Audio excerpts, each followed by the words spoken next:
feels like a whole new Paimon after those 2 days in the hot springs. The Abyss kinda threw a wrench in our relaxation, though. Still, spending time here really has felt like a vacation. The Kaholosaurs are so nice and so fun to play with. Their bellies are super bouncy. Oh, and Atea's snacks were so delicious. She gave Paimon some for the road just this morning, actually. Yelling at some kids who got caught throwing stones in the hot springs, so not much has changed since we first met her. Hey, you guys. Sleep well last night? Yep, this area is so nice. Glad you like it. I was thinking of taking you guys out to do some sea fishing. Later tonight, we can eat whatever we catch. Fresh fish is absolutely delicious right off the grill. Hey, Mualani! Yeah? What do you need? The team sent out to fight in the Night Warden Wars has returned. And Kachina? Is she back as well? Kachina fell in battle. But don't worry, the team was victorious, so the Rite of Resurrection will be held in the stadium soon.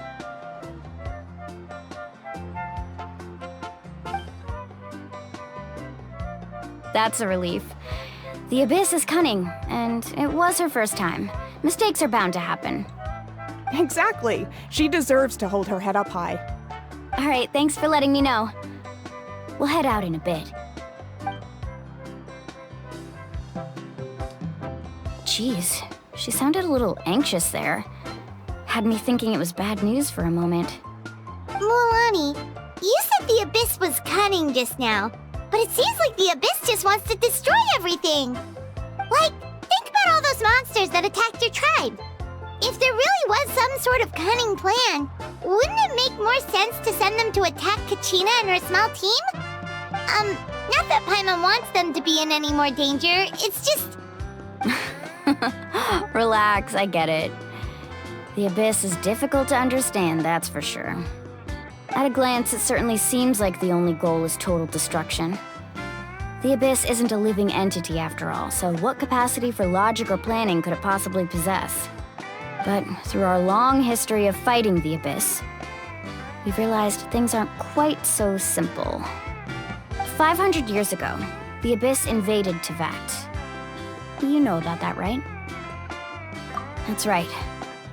Conria suffered greatly during that time. But so did every other nation in Teyvat. And Natlan was the worst affected of all. It took the combined efforts of the then Pyro Archon and heroes from every tribe to finally repel the Abyss. Even so, the effects of the invasion lingered for hundreds of years, only able to be reversed little by little.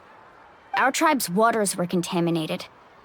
The Children of Echo's territory was overrun by dangerous sludge surging from underground. Unrelenting black winds tore across the lands of the Flower Feather clan. It was like each disaster was designed for a specific tribe. Exactly.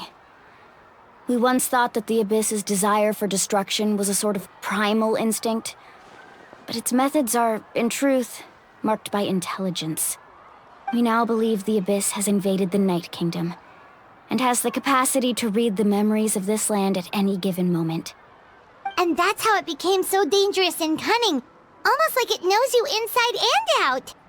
Yes, and that's why we've been unable to fully eradicate it, even after all this time. Luckily, the problems left behind by the Abyss have been successfully addressed by the various Pyro Archons we've had over the years. Now every tribe is prospering and things are looking up.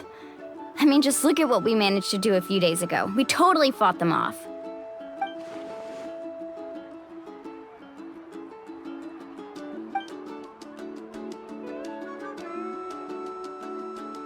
You must have had to sacrifice a lot to get to this point. Every battle, every sacrifice is in pursuit of a future where we get to stop fighting. Responsibility, duty, unavoidable burden. Everyone in Natlan views the war differently. But I believe we will be rid of the Abyss one day, and the efforts of all who fought against them will become a story for the ages.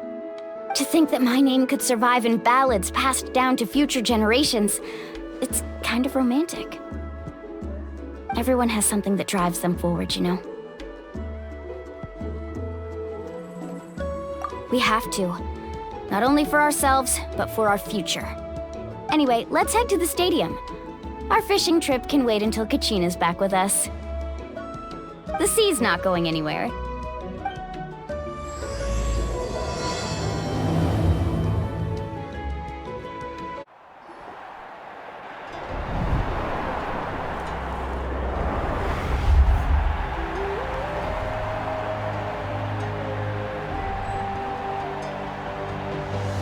Whoa, this place is packed already!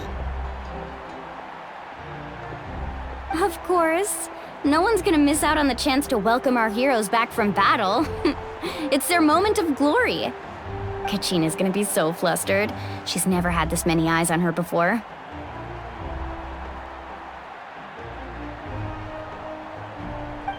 Yeah, she doesn't seem like the kind of person who likes being the center of attention. Looks like I'm just in time. Kinich, you're here! Yeah, a commission ran longer than expected, but I made it. I heard about the incident with your tribe, Mualani. Is everyone all right? Yeah, it's all taken care of. Our new friend here's got some tricks up his sleeve, by the way. He's just as strong as Kachina made him out to be. Hey, look! Is it about to start? That's right. Someone will come out and recite a eulogy, and then we'll sing the Ode of Resurrection together. Come on, let's find a spot with a good view. When the singing starts, just follow my lead and you'll be fine. Let's go somewhere higher up so Kachina can spot us.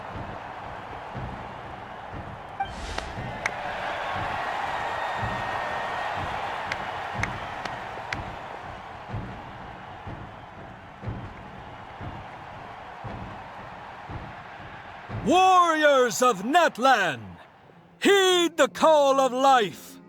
We are the inheritors of memory and legend.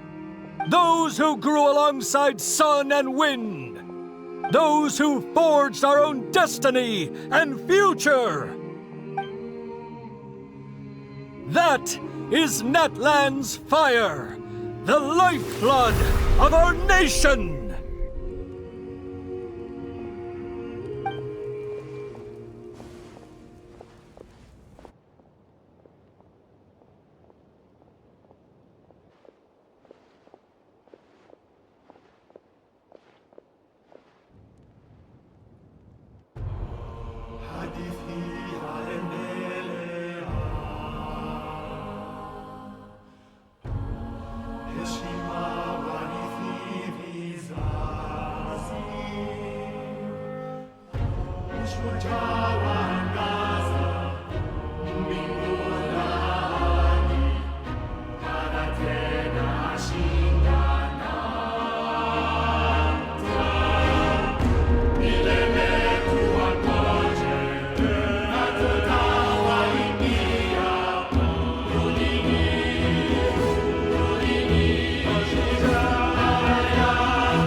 I could not find Kachina within the Night Kingdom, or locate her ancient name.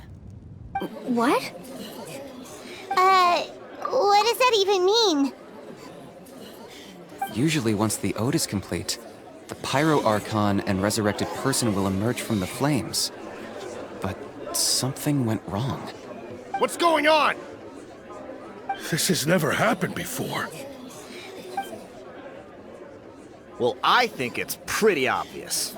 Clearly, the team sent to fight the Abyss didn't win after all. Think about it. The Ode rekindles all victors. We witnessed it countless times. Since the Archon couldn't find Kachina in the Night Kingdom, that must mean there's more to this victory than meets the eye. Hey! You just haven't gotten over the fact that Kachina beat you in the pilgrimage! Pathetic. The both of you. Your wild guesses are misplaced. We completed our mission. Maybe you did, but who's to say whether that little girl even contributed at all? Maybe she got scared and ran off. Why would the YUB recognize someone like her, even if she was on the winning team? How dare you insult a hero of Natlan like that? Kachina sacrificed herself to repel the Abyss. She doesn't deserve to be subjected to your vile rumors when she's not even here to defend herself. Calm down, Mualani. There's no point arguing with the likes of them. I can't just sit here and let them slander her like that. To insult a hero of Natlan, the person actually has to be a hero. You... Think about it, everyone. Who do you think is really at fault here? A girl who never should have even gone to war? Or the great Pyro Archon? Why would the rules of our nation suddenly stop working? That's true. If she wasn't revived, it must mean she failed to achieve victory. Maybe the YUB interpret victory in different ways? I mean, that girl didn't look all that strong to me.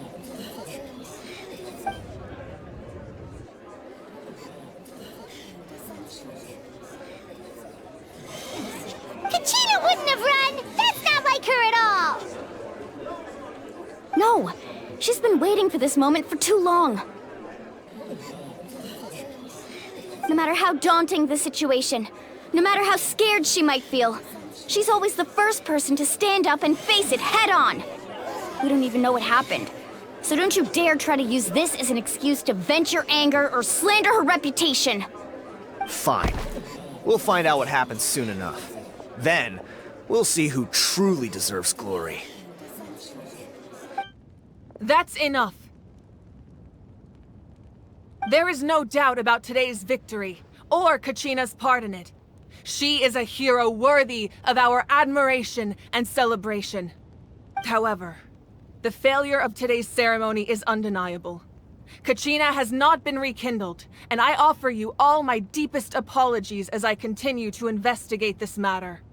To prevent further casualties, I have decided to suspend the pilgrimage until this matter is resolved. What? No one is all-knowing. No one is infallible, not even myself. But doubt is a means by which we seek the truth, not a weapon we wield against others. I didn't mean it that way, Archon. I just... If there are things you wish to clarify, then ask me directly. Doubt my answer if you wish, but now's your chance. You have concerns? State them. No, of course not. Even though I have said nothing to change your mind, then it would seem the truth never mattered to you at all. That guy doesn't even have the courage to answer the Pyro Archon's question. So much for all that glory talk earlier. I have a question, Archon. My friend Kachina. Do you have any idea where she is? It's extremely important to me. I know you said you were investigating the situation, but I'm sorry, that's not enough. I've already shared everything I know. If you want to learn the truth and rescue your friend sooner, you should join the investigation. So, what do you say? Of course I'll join. In that case, come see me in the speaker's chamber. We should join them. Oh, and if it's not too much trouble, could you drop by as well, Traveler? I'd like to have a chat. Rest assured, everyone, I'll keep the tribal chiefs informed on the progress of the investigation. Once again, I apologize for the outcome of this ceremony. If there are no further questions, let's part for now. Did she just ask us to come along? I believe she did. Let's go. I'd like to know what's going on myself.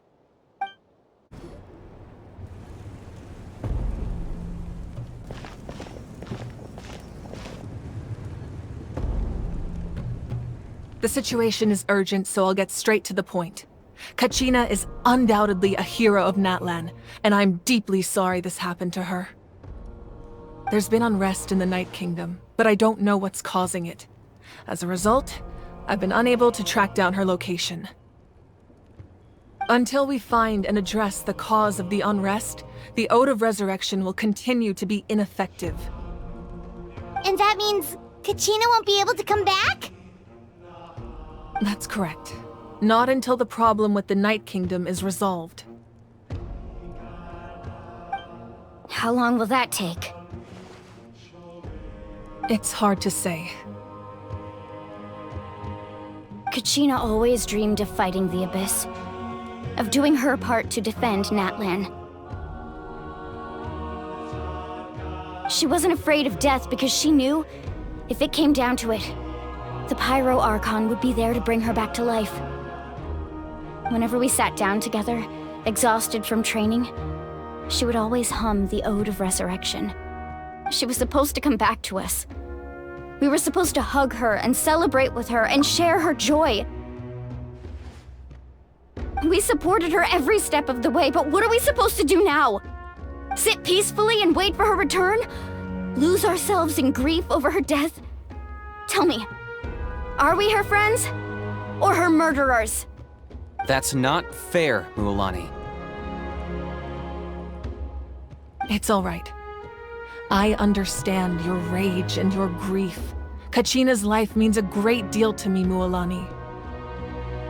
Believe me, I want to bring her back as soon as possible. I would give you that peace of mind if I could. But please, hear what I have to say so I can at least give you a broader picture of the issue we are now facing. Considering the recent attack on your tribe, I believe the Abyss has found a new means of undermining the rules of our nation. You mean... The Sacred Flame. The foundation of our resistance against the Abyss. If we continue to hold the pilgrimage and send teams to fight the Abyss, there will likely be more casualties. But if we stop altogether, the Sacred Flame will only grow weaker. The Abyss will scale up their attacks, and the tragedy we saw with the people of the Springs will only be the first of many. If we compare the two choices, the former seems to be the lesser of two evils. Sorry, I know that may sound harsh, but I bear the name Malipo. Weighing the costs is my duty. The raw truth can be cruel. But we need to understand it if we want to approach this rationally. But what would you say, Mualani? This is personal for you. And unlike Kinich, I dare say it's not a simple case of weighing up which course of action is less painful, is it? No. I can't choose between them, and I don't want to. Saying that one is preferable over the other is disrespectful to the people who suffered. You're saying it doesn't matter whether I suspend the pilgrimage. The consequences will be equally painful. Yes. What happened to Kachina breaks my heart. But I couldn't bring myself to sacrifice other people for her sake. And that is the crux of the problem. It's not simply a matter of choosing the lesser of two evils. Either way, there will be people who suffer. And the end result will be the same. Belief in the pilgrimage will waver. Once doubt has crept in, the people will no longer unite in battle against the Abyss. And that is exactly what the Abyss wants. Their ultimate goal isn't to break the rules that make the Ode of Resurrection work. It's to destroy the people's faith in them. To prevent what happened to Kachina from happening to anyone else, we need to suspend the pilgrimage. So that is my current plan. And in the meantime, I've made efforts to strengthen each tribe's defenses. Then, we have to find another way of strengthening the Sacred Flame to keep the Abyss at bay. This won't be easy. I'll need time to figure out the best approach. I understand your anger, Mualani, but I hope that provided some clarity at least. Wow. Hyman thought things were gonna get heated for a second, but the Pyro Archon took the time to explain everything so patiently. I owe you an apology, Archon. I let myself get carried away earlier, and I'm sorry. You're right. We need to focus on finding solutions. We could always hold the pilgrimage without sending a team to fight in the Night Warden Wars. That way, we would still be able to fuel the Sacred Flame. I've considered that, but The two events have nearly always been linked. Without the chance to fight the Abyss, pilgrimage rankings lose their prestige, and competitor numbers will drop. With fewer participants, the amount of contending fire produced will decrease, and the vicious cycle will continue indefinitely. So, essentially, the Abyss has taken Kachina hostage. You've learned about the concept of ley lines during your travels, yes? The Night Kingdom is something similar. Staying there for a short period of time shouldn't have an effect on the person. But with the Abyss in the picture, it's a different story. Your sense of self will be devoured until eventually you become one with the Sea of Souls. Imagine pouring a cup of water into a rushing river. You can try to scoop up another cup, but there's no chance it will be the same water you had before. I won't sugarcoat it. That is the danger Kachina is currently facing. Just like you said, Archon. Both of these problems need to be addressed. You can focus all your efforts on dealing with the Sacred Flame. I will go search for Kachina. The Abyss poses the same threat to you as it does to her. It is very possible you will not return. Knowing that, do you still choose to go? Kachina's waiting for us to rescue her. That's all that matters. I failed to protect her during our campaign, but I can make it up to her now. I choose to go as well. Traveler? What do you think?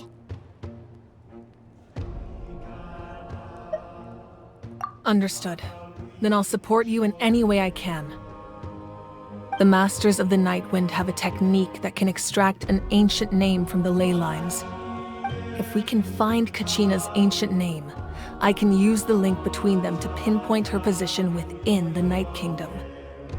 Then comes the hard part. You need to visit the Night Kingdom in person and rescue her. But isn't the Night Kingdom a land of souls? Can we even go there? Under normal circumstances, only the consciousness can enter. But there is a way to go there in person. However, know that the Night Kingdom will attempt to repel you, and the Abyss certainly won't leave you be. That's fine by me. Same here. Fighting the Abyss is nothing new for me. So, Paimon's the only one who's scared? Well, if you're going, Traveler, Paimon's going too. Sitlali of the Masters of the Nightwind once created an artifact that can be used to communicate with the Wyab. We call it the Spirit Speaker Stone. It was originally used as a ceremonial artifact wielded by the tribal chiefs, but that spiritual quality also means it can be used to search for an ancient name. That was the artifact I delivered to the Scions of the Canopy a few days ago. Didn't think I'd be hearing about it again so soon. Thank you so much for your help, everyone. Your thanks are unnecessary. I will offer you whatever aid I can, but your fellowship and courage are what will truly decide the success of this operation. Besides, you're the ones helping me. I can only focus on one thing at a time, after all. Traveler, I certainly didn't expect our first conversation to be so serious. I've heard all about your accomplishments. Ever since you arrived, I've been hoping to meet you and offer you Natlan's highest level of hospitality. Why? Why? Is that not what happened in the other nations you visited? Yeah, things were pretty complicated at the start. And, in the middle. But our reputation's solid nowadays. That's more like it. After all, I've heard you're someone who transcends fate. Perhaps even more than you can imagine. But we can talk about that some other time. Ideally, this would be the perfect night for a drink and some musical ambiance. But there are important things to be done. Oh, I almost forgot. Atea was wounded in the fight against the Abyss. She wanted us to give this to you. It embodies fond memories and my strength of will. That's what she asked us to tell you. She said you'd know what that means. I didn't think this day would come so soon. The flames of her life force. I can feel them flowing within the talisman. If things were different, the two of us could have enjoyed the hot springs together while she gave this to me in person. We're supposed to be hot spring buddies after all. But don't worry. This talisman means a great deal to me. I'll take good care of it, and once this is all over, I'll pay Atea a visit.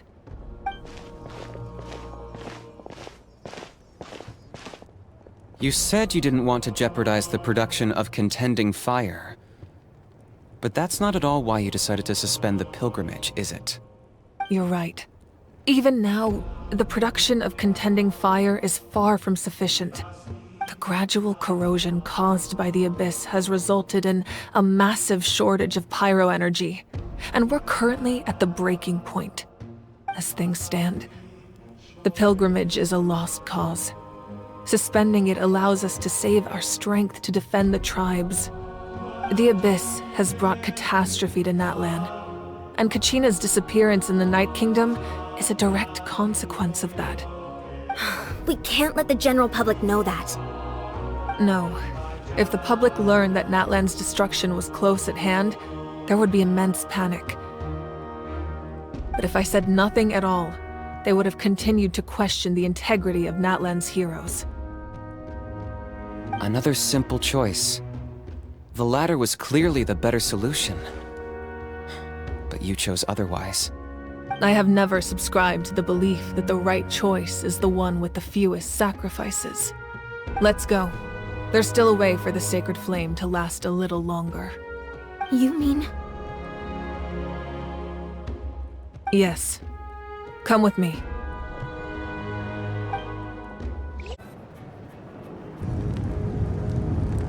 The sacred flame must never go out.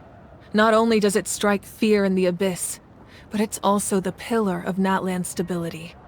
So until our heroes are ready, I will sacrifice my power to keep it burning. But that can only last so long. I think we should focus on the remaining ancient name-bearers.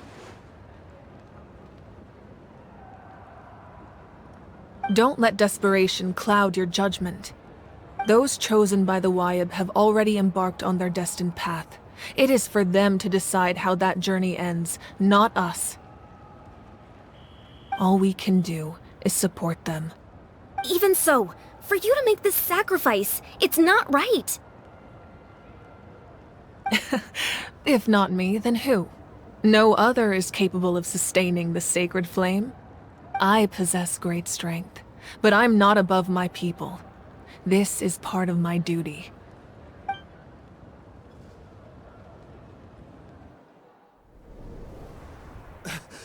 Archon, it's the Fatui!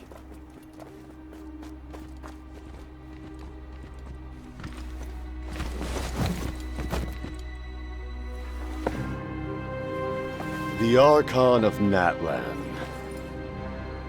A force to be reckoned with. The secret of the ley lines is no secret to me. Long have they been destined for ruin. And since the oath made 5 centuries ago remains unfulfilled, what use is the Gnosis in your hands? I don't know what you mean. But it sounds like this is about more than the Tsaritsa. In times of crisis, someone must pick up the mantle of salvation. Your plan has reached an impasse, and now it falls to me to create new rules for Natlan. But before the dawn of a new age, the old must be destroyed.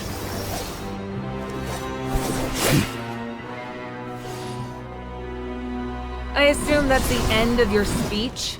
Good. People like us. Let our blades do the talking!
Masters of the Night Wind.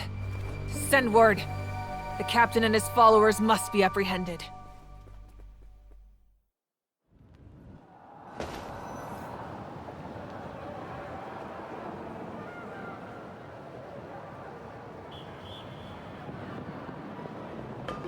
Are you alright, Archon? He was a formidable opponent. Exactly what I would expect from the first of the Fatui Harbingers. I never imagined someone could match you in combat. If the Tsaritsa sent him here, why would he bring up what happened 5 centuries ago? Yeah. And how much does he know about Natlan? The Harbingers are all driven by their own personal goals. The only purpose that unites them is collecting the Gnosis. But I'm sure the captain has his own reasons for being here as well. Whatever his motive, we should shift our focus to the Fatui. If they attack again, and we're not prepared, we're done for. No, we're running out of time. The wound I inflicted should hold him back and weaken him for the time being. Besides, I'm sure you noticed, the power that came to his rescue just now came from the Masters of the Night Wind. In other words, there are traitors among us. Not necessarily. This could prove to be a very valuable turn of events. When we exchanged final blows, I sensed an unusual presence within him. I'll need to investigate further. Kenichi, go to the Masters of the Night Wind and look into who could have aided the captain. Speak to Citlali. She should know. Of course, I'll head out right now. Do you still intend to...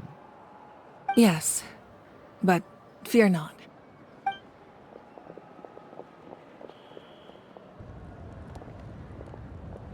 Natlan's strength has never rested solely in its Archon.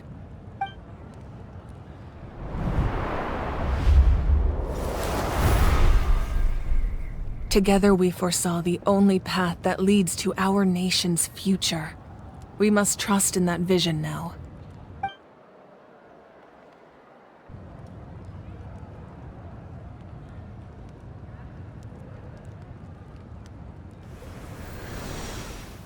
Is everything okay, Archon?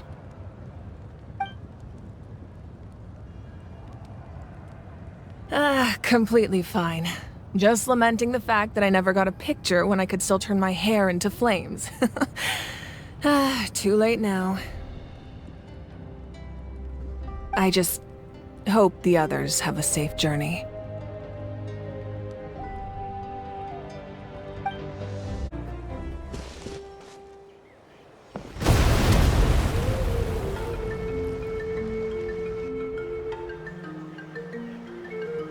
What's happening at the stadium? Did something explode? It feels like the Archon unleashed her power. She must be fighting a formidable opponent. Should we go back and check what's going on? Have faith in the Archon. She wouldn't lose in a one-on-one confrontation. Once we find Kachina's ancient name, we'll head right back. Okay, let's just keep climbing. Everyone really hopes nothing goes wrong.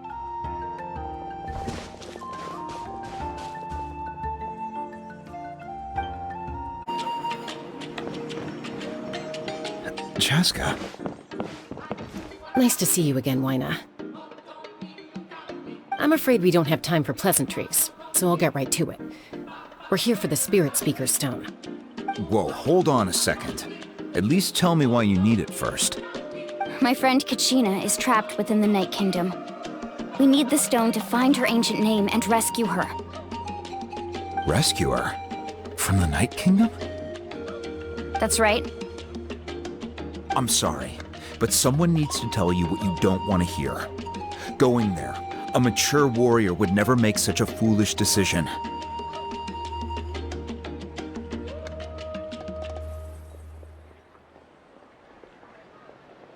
The nature of battle is unpredictable.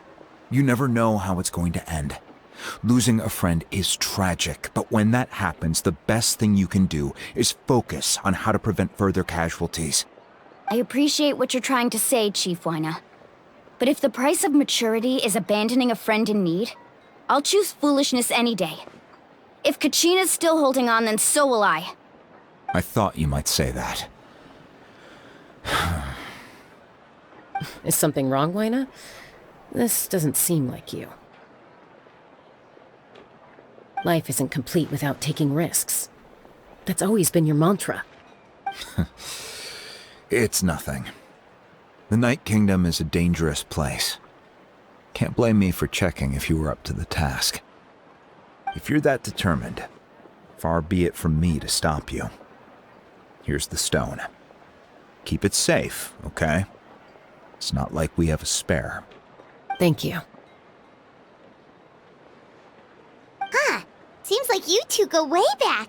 But aren't you from the Flower Feather Clan, Chaska? Oh, Chaska's a peacekeeper, so she's famous throughout the tribes. She's always the one people call to resolve conflicts, so we slowly got to know each other that way. Her younger sister Quichi's always hanging around our tribe, too. She's helped us out a lot in the past. Oh, you have a younger sister? Yes, I'll introduce you to her sometime. But let's get back to business. Wyna, how do we use the stone? As you probably know, your intended destination is completely different from the real world. The Night Kingdom is like a river flowing with concepts, and the ancient name you seek is like a tiny fish swimming downstream. In that sense, the stone is like a fishing boat drifting down the river, but the boat alone isn't enough. You need a fisherman experienced enough to steer it in the right direction. We couldn't do that ourselves? With a little practice, I'm sure you could. You have the strength and the talent. If you want to make sure this works, though, I could recommend someone to you. Who? Vichama, a legendary warrior and scout from our tribe. He's got a keen eye and a well-honed intuition. Even his ancient name means to seek. If you're fishing for a name, you're gonna want him on the boat. Vichama? Why does that name sound familiar? He's one of Auntie Atea's hot spring buddies. I've heard stories about him. Where can we find him? Ever since Malco passed, he spends most of his time gazing out at the scenery from the cliff tops. Follow the path that way, and I'm sure you'll find him. Thank you. We'll go look for him there. Good luck. I hope everything goes well.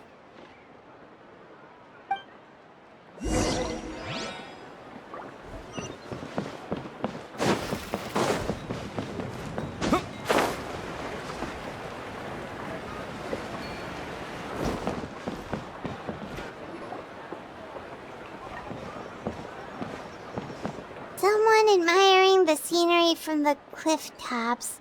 Ah! That must be him! Hello there, are you Vichama? That's me. Did you need something?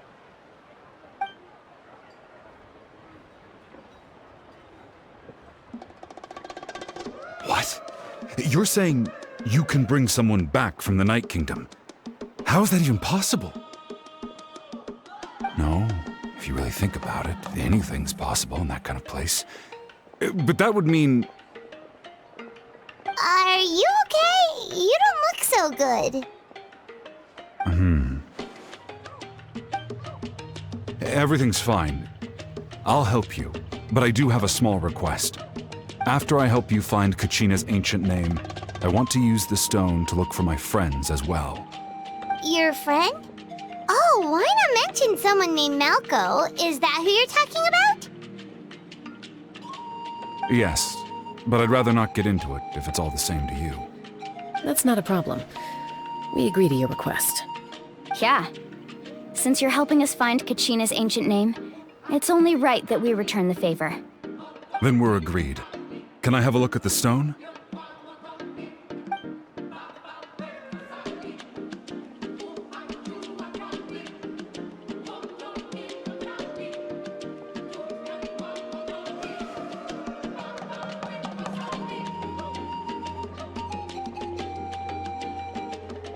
I see. From what I can tell, it functions almost like an abyssal pylon. Both connect the Night Kingdom to the living world. Once the connection is established, the abyss will come surging through the opening like a predator honing in on the scent of blood. So we have to be sure not to use it in a tribal settlement. Wow, you got all that just from looking at it? I just picked up on the basics, really. I still have no idea why it works. You said someone named Lali invented this. They must be a genius. I'll go find an open area and start setting things up. In the meantime, I need you to get 2 things for me. We'll go right away. What do you need? First, I'll need some hook ropes. Pretty much every store around here carries them, so no need to go anywhere special. Oh, and I need to build a net out of them, so make sure you get a good amount. Wait, are you saying you're going to use a real net to catch Kachina's ancient name? How does that work when one's tangible and one's not? By creating something tangible in our world, like a net, we can create a connection to a corresponding concept in the Night Kingdom. Basically, I'm going to use the concept of a net to catch something equally intangible, an ancient name. Oh, I see. What about the second thing you needed? Right. I need 2 chunks of obsidian. Once we bring the ancient names into our world, we'll need a place to store them. Normally, you can only get obsidian from the Children of Echoes, but I heard there's a traveling merchant from that tribe around here somewhere, so maybe you can try your luck there. Gotcha! Alright, let's split up. See that clearing? Let's meet over there when you're done. Oh, and you can send someone with me if you want. In case you're worried I might take the stone for myself. What do you think, Chaska? There's no need. Lena spoke highly of you. That means you're trustworthy. I appreciate it, even though that doesn't mean much to me anymore. Anyway, it'll take some time to set everything up, so no need to rush. I'll see you in a bit.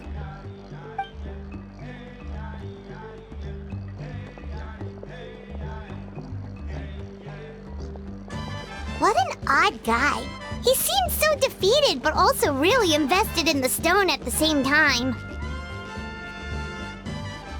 I don't have any more insight than you, Paimon.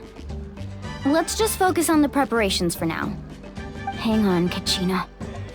We're coming for you.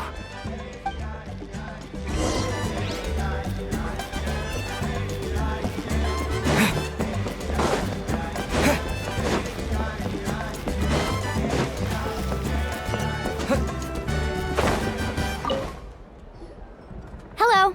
Do you have any hook ropes for sale? Hook ropes? As in rock climbing equipment? Yes. How much for your whole stock? Oh, the whole thing? Let me see. That would be 30,000 mora in total. Deal? Deal. Wait, really? What, you want me to drive down the price? We just need these as fast as possible. Thanks. Oh, no problem at all. I'll even pass along some information on the house. These ropes are usually used by rock climbing enthusiasts. If you want to learn, Roka's the person you want to ask. All right, that's everything. Here you go. Now we need the obsidian. Let's go talk to the traveling merchant Bichama mentioned.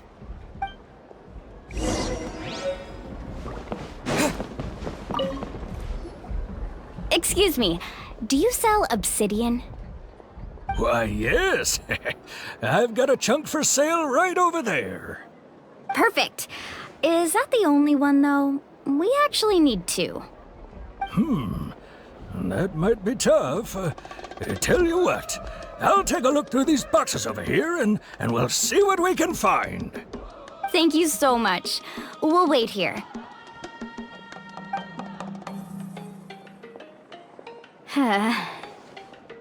Relax.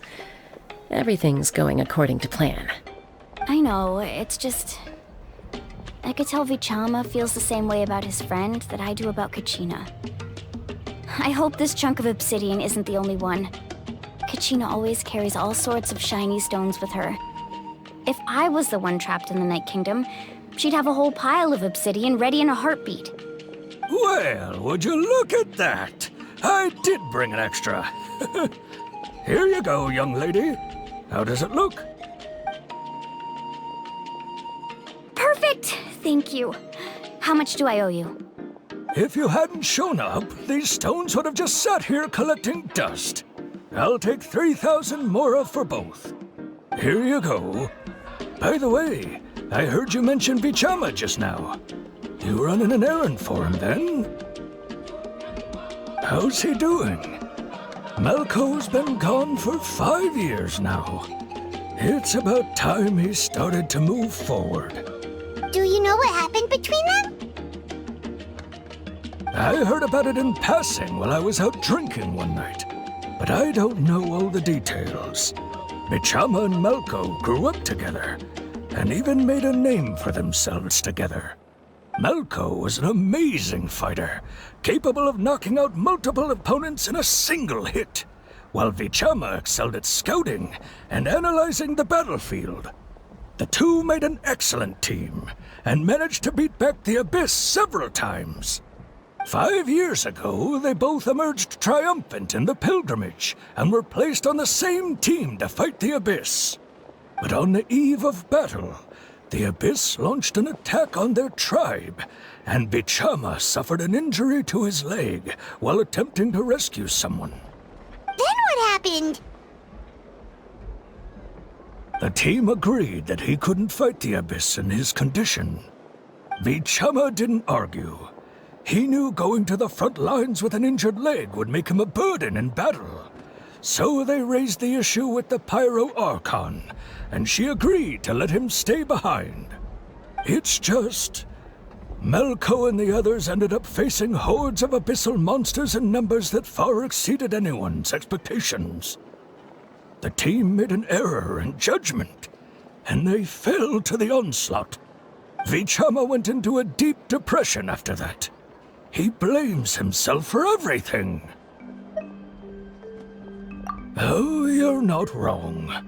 But it's possible he chooses to blame himself.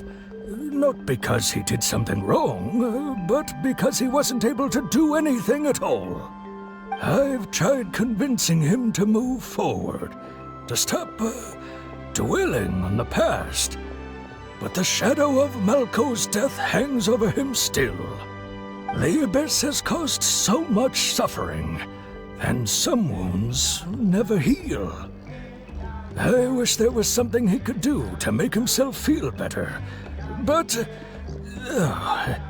anyway, that's the gist of it. Maybe you could help him talk things through sometime. I would really appreciate it.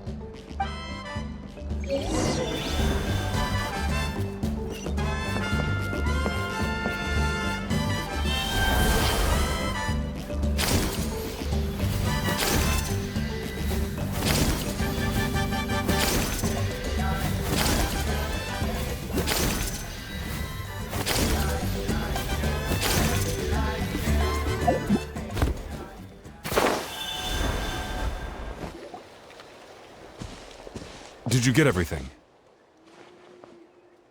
Yep, it's all here. When do we start? I've made all the necessary adjustments, so we're good to go. As agreed, I'll help you find Kachina's ancient name, and then you return the favor. Go ahead.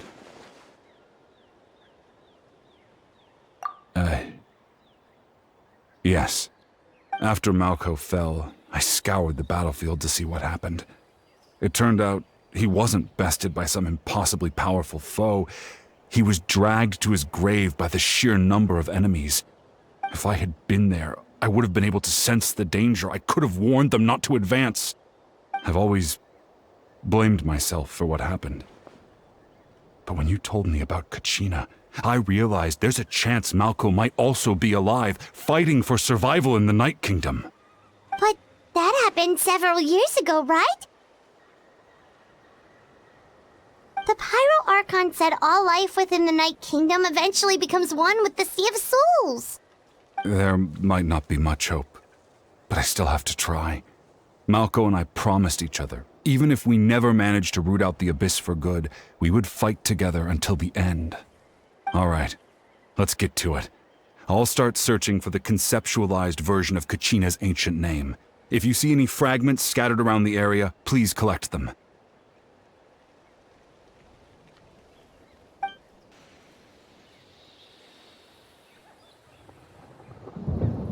Make sure you prepare yourselves for battle. As I said, the stone will link the mortal realm to the Night Kingdom. The Abyss will likely emerge in response. Look at that golden thing! It must be one of those fragments Vichama mentioned. Let's get closer!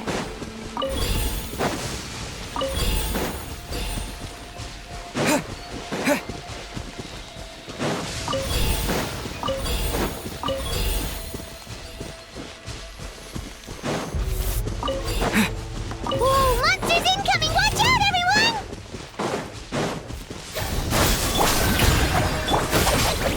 Silence!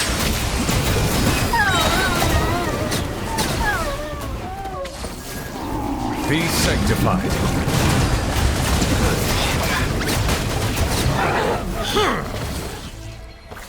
How much longer, Vichama? Not long! We're getting close!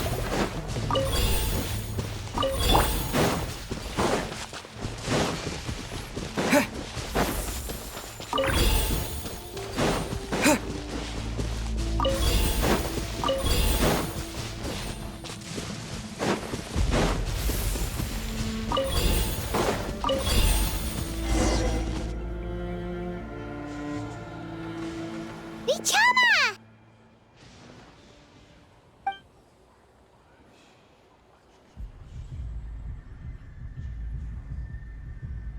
Quick! Take it!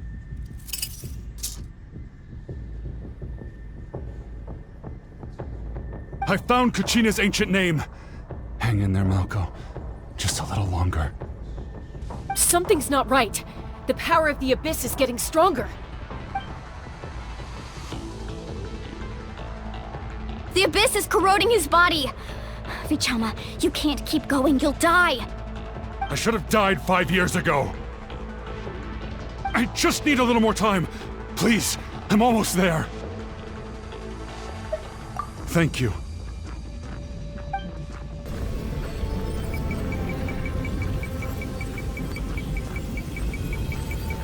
Whoa, watch out! The power of the Abyss is strong.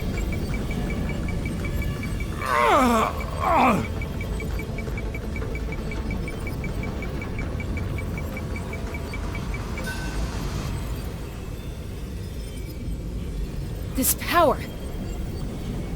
Hanging in there? Malko.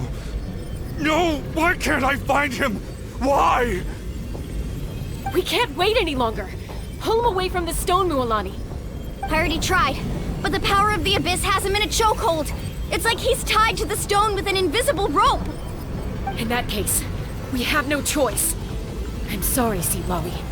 Get back! Chaska, wait!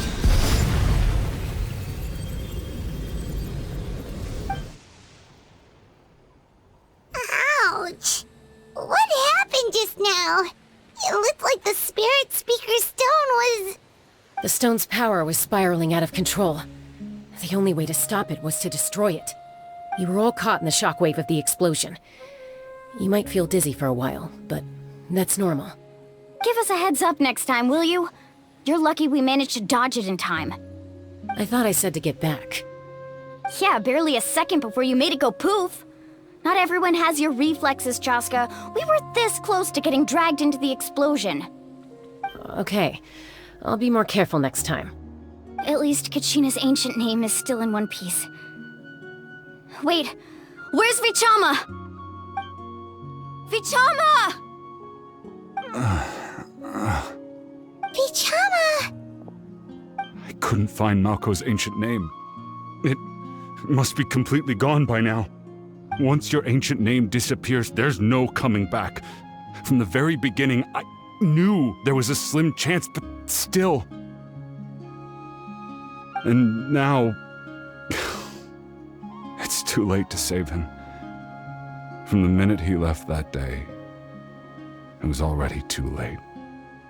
Vichama. I'm sure he's heard enough condolences over the years. Let's just give him some space. Huh? What's that in your hands, Vichama?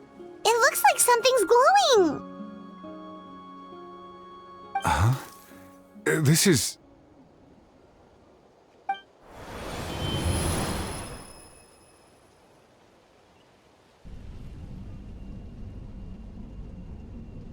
Hey, Malco. Got any strength left? Not enough to swing a sword, but to say a few last words? Sure. Too bad. No one will get to hear them. I never thought I'd actually die on this mission. Not that I'm afraid to die. It's just... hard. Thinking about my mom's face when she hears the news. Guess I have something to be thankful for then. My parents died a long time ago. They won't have to mourn me.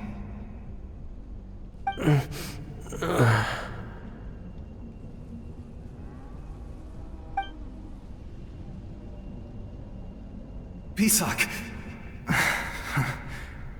Always had to beat me at everything, didn't you? Right to the end, you were never one for goodbyes. Maybe you're right. Maybe no one will get to hear our last words.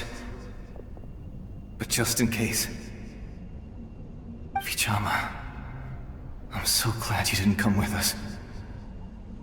Don't be sad. Just keep on living. For the both of us.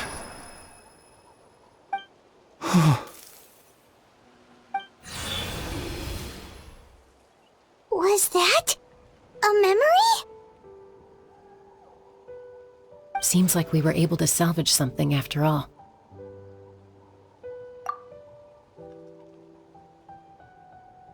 Of course. Seeing him, hearing his voice again, it makes me unbelievably happy. But it also brings with it an even deeper pain. A deeper pain? Why? Malco was always the type to put on a brave face. But in that memory just now, his hands were shaking, and his smile was forced. For all these years, I regretted not being able to fight alongside him to the end. And now I know, at the end of his life, he was thinking the same thing. Vichama. I'm fine. Actually, I heard Chief Wyna wasn't really on board with your plan to go to the Night Kingdom. When you asked for my help, I hesitated too. I knew helping you find your friend's ancient name meant leading you one step closer to danger. But I also understood why you had to try. Everyone has regrets in life, but not everyone gets the chance to make up for them. Once allowed to fester, guilt strips us of our most valuable qualities as warriors. In that sense, we might as well choose the braver path from the very beginning. If I could do it all over again, I would have followed Malco to the front lines no matter what. Even with an injured leg, there were still things I could have done. That way, even if the outcome stayed the same, I still would have fought alongside him to the end. There are critical junctures in life, and if you don't seize the chance to act, there's no going back. That's something I had to learn in hindsight. But you're still at the crossroads of your journey, so I hope you can walk away without regrets. Thank you, Vichama. I feel even more determined now. Kachina will come back to us. I'll make sure of it. I promised I would find her, and I intend to keep that promise. That's good to hear. Strange. My body, it's... Once abyssal corrosion enters the body, a portion will fuse itself to your internal organs. Even though the Traveler possesses powers of purification, the corrosion can never be fully eradicated. Thanks to him, though, you were only briefly exposed. Slowing your breathing and controlling your emotions should help you keep the symptoms in check.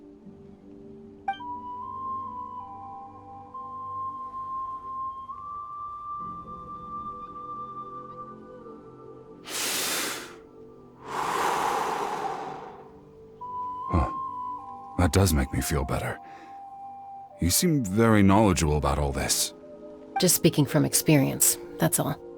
Anyway, we've recovered Kachina's ancient name, so we're off to a great start. Let's get Vichama back to his tribe and tell Wina the good news. Oh, and apologize for destroying the Spirit Speaker Stone. We had no choice, though, so he'll probably understand. Right?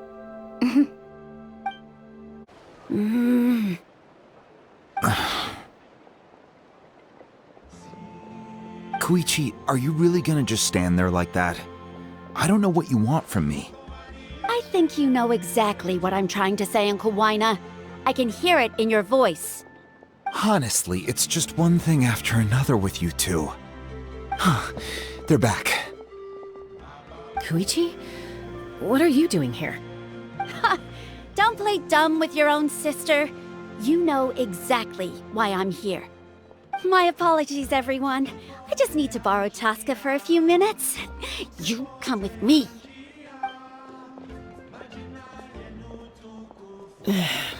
I'll be just a moment. Who is that?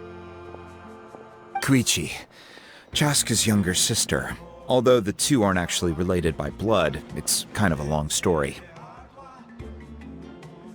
It's not really my story to tell, but I guess it's not a secret. You see, Chaska was actually raised by cuckoo sores. She was afflicted with a rare disease when she was a child, and abandoned in the wild as a result. The Abyss found her out there, all on her own, and tried to devour her. But in the end, all that did was trigger her will to live. That strength of will pushed her to survive. But it also planted a seed of conflict within her. Eventually, she was adopted by the cuckoo source. Wherever they went, she followed, getting into fights right and left. For some reason, Paimon can totally imagine that. Well, when Chaska finally returned to human society, it was Koichi's parents who adopted her. At the time, Chaska still had a habit of getting into fights, so Koichi was always taking her around, apologizing to everyone.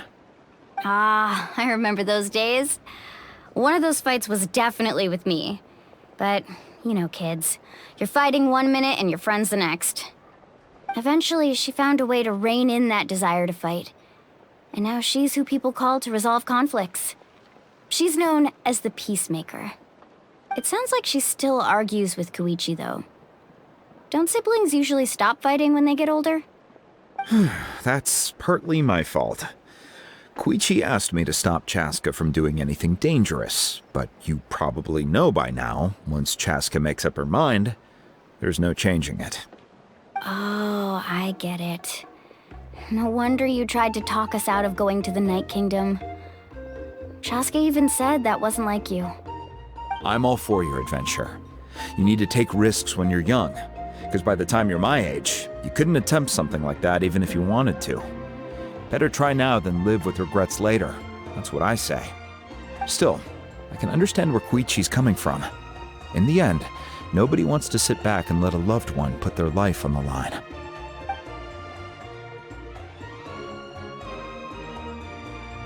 All right, it's just the two of us now. You have 1 minute to explain yourself. I don't have anything to say. You don't have to approve, but you should know I only do what's necessary. That attitude is exactly the problem. It's like you don't care. You try to sneak off to the Night Kingdom behind my back and then play it down as if it's just a trip abroad.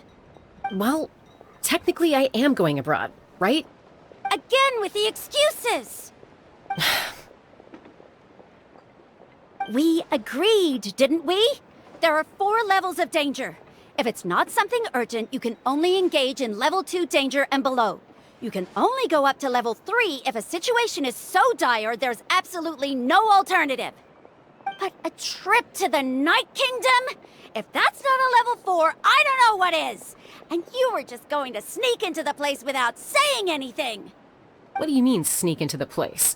I always planned on walking in there with my head held high. You bought off Uncle Wina, didn't you? He promised me he'd stop you from doing anything dangerous. Oh, it's like he didn't even try.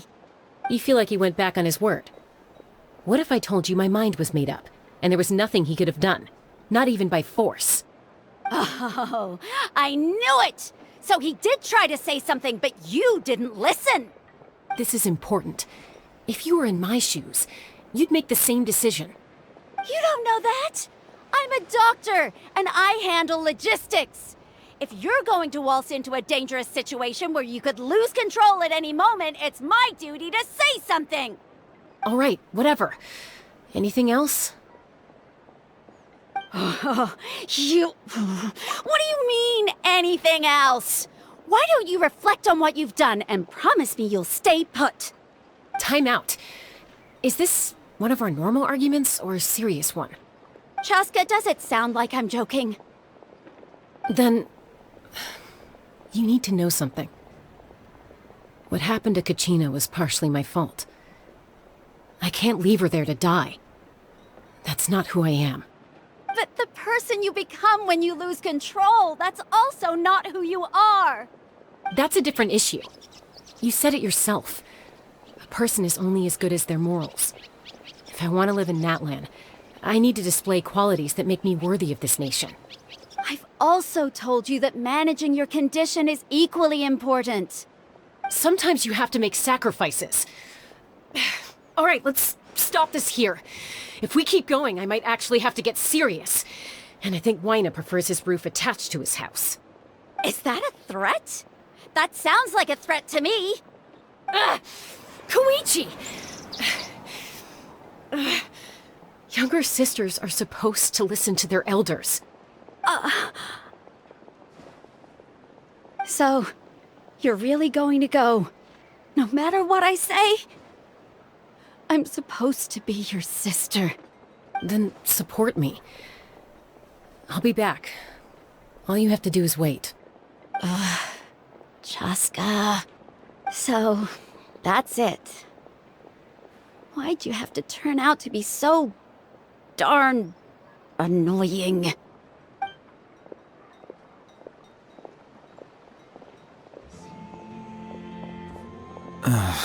You two are something else. Something you wanted to say? I know you aren't related by blood, but you two sure are similar. Really? You know, I said that very thing to Koichi not too long ago, and she reacted the exact same way, down to the very tone of voice. It's not my place to get involved, but I will say this. Try to spend a little more time with your sister. You're tough kids. That doesn't mean you have to go it alone. Thank you. Anytime. All right. If you're done with the Spirit Speaker Stone, you might as well hand it over. According to Kinich, it's an important ceremonial artifact, so it'd be safer to keep it with me. About that... If only Tone-Deaf Bard was here, he could have repaired it just like the Holy Liar. It might be in a few more pieces than you remember.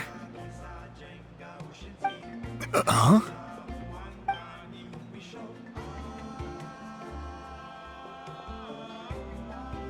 I see. Sounds like it was an urgent situation. If someone's life was on the line, then you had no choice. Still, Citlali's going to be a nightmare to deal with now that you've broken her stuff. I'll explain everything to her later. Stay safe out there in the Night Kingdom, okay? I'll wait here for your safe return.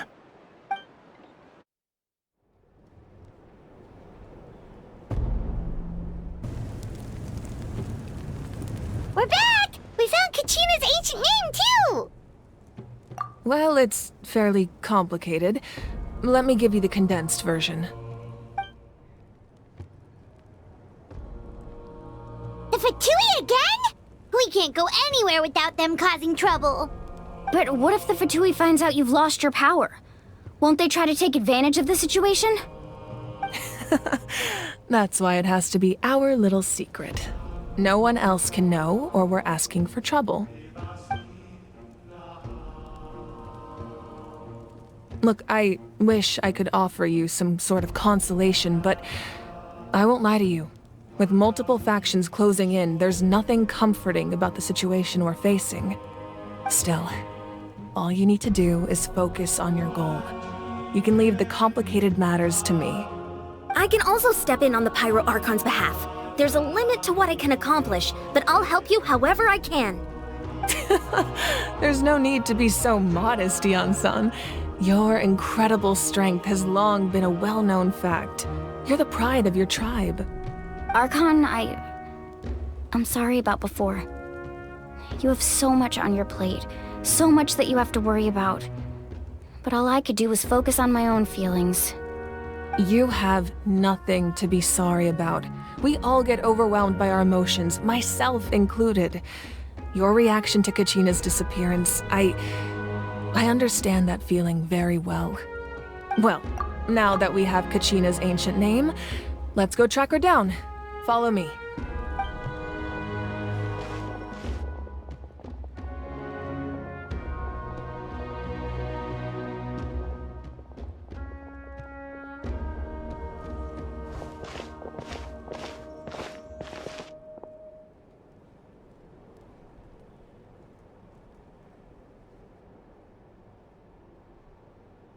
What is this place? Hey, isn't that Atea's talisman? Good eye. This is where I store all the various mementos I've collected. Whoa. I've never seen this place before. There's so many things in here. It looks like there are items from every tribe. Collecting them must have taken a lot of effort. I suppose you could think of it as a hobby of sorts. In Natlan, everyone grows up listening to the stories of heroes, and physical items do a far better job of preserving those stories than our own memory. Now, I still have some preparations to make for the ceremony, so feel free to take a look around in the meantime. If you're curious about an item, I'm more than willing to tell you about its origins. All right, we'll have a look.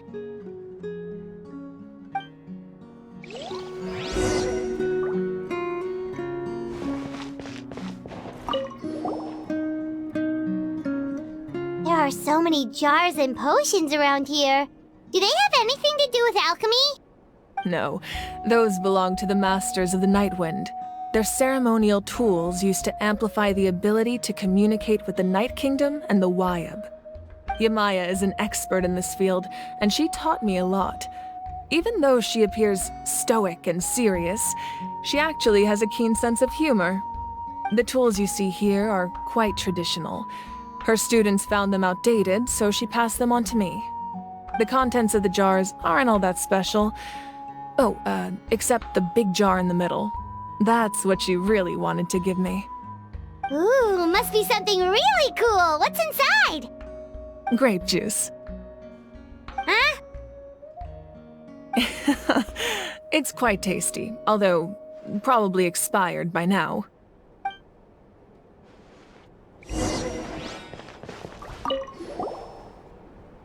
This is Atea's talisman. I'm sure you're familiar with this one already. Atea was rarely ever without it. The talisman brought her a lot of luck in battle.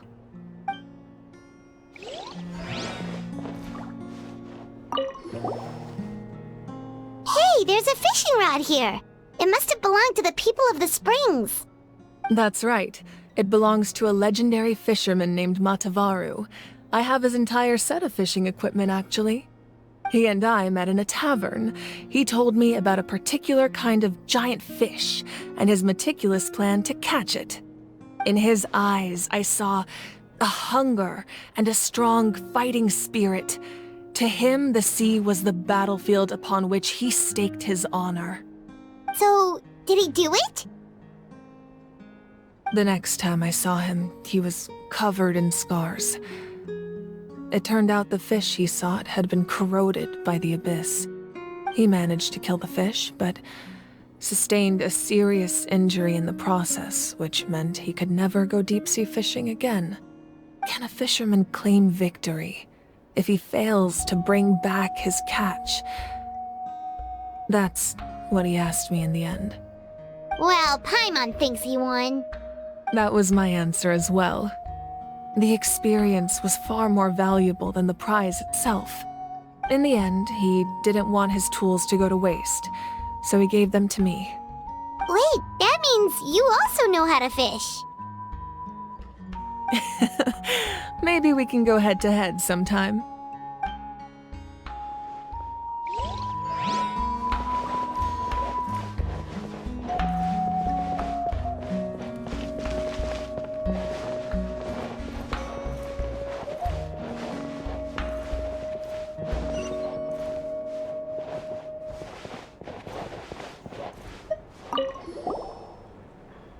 Whoa, that belt is bigger than Paimon's head!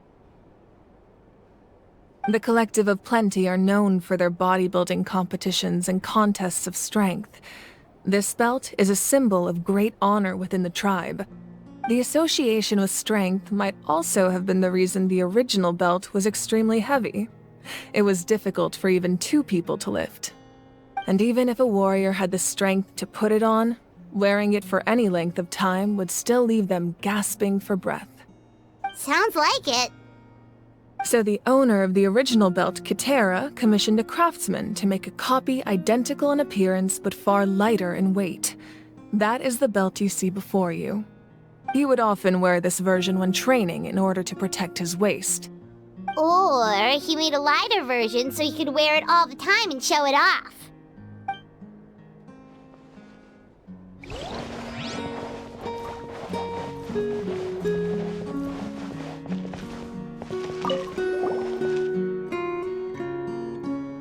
The powder still needs some time to settle, so let's wait a little longer. Well, what do you think of my collection? Do you feel like you have a better understanding of Natlan's culture now? Yeah! If each item represents a different story, seems like Natlan's really been through a lot. Does every item hold a special memory, just like Atea's talisman? That's right. The items in my collection actually serve a similar purpose to the ancient names passed down among the tribes. They demonstrate the true shape of time. The shape of time? Most people perceive time as a linear concept, almost like a straight line that can only move forward. We cannot change the past or predict the future. But there's also a different theory, one that I believe to be closer to the truth. Namely, that the past, present, and future all exist at once. At once? Paimon's not sure she understands. Let's say your journey ended right now. Thinking back on your experience in each nation, which one would you say was the most important? Exactly. Even at the end of your journey, the things you experienced along the way don't cease to exist. They become part of who you are. Take out a portion of that journey, and you would likely make very different decisions, and eventually arrive at a very different destination. The future is the same way. It exists even though it has yet to come to pass. We just lack the means to perceive it. Of course, there are those with the power to foresee the future. They simply call it by a different name. Fate. You're quite familiar with that concept, I would imagine. That does kinda make sense. The future hasn't happened, but already exists. Humanity excels at living in the present, but too often we forget the past and neglect the future.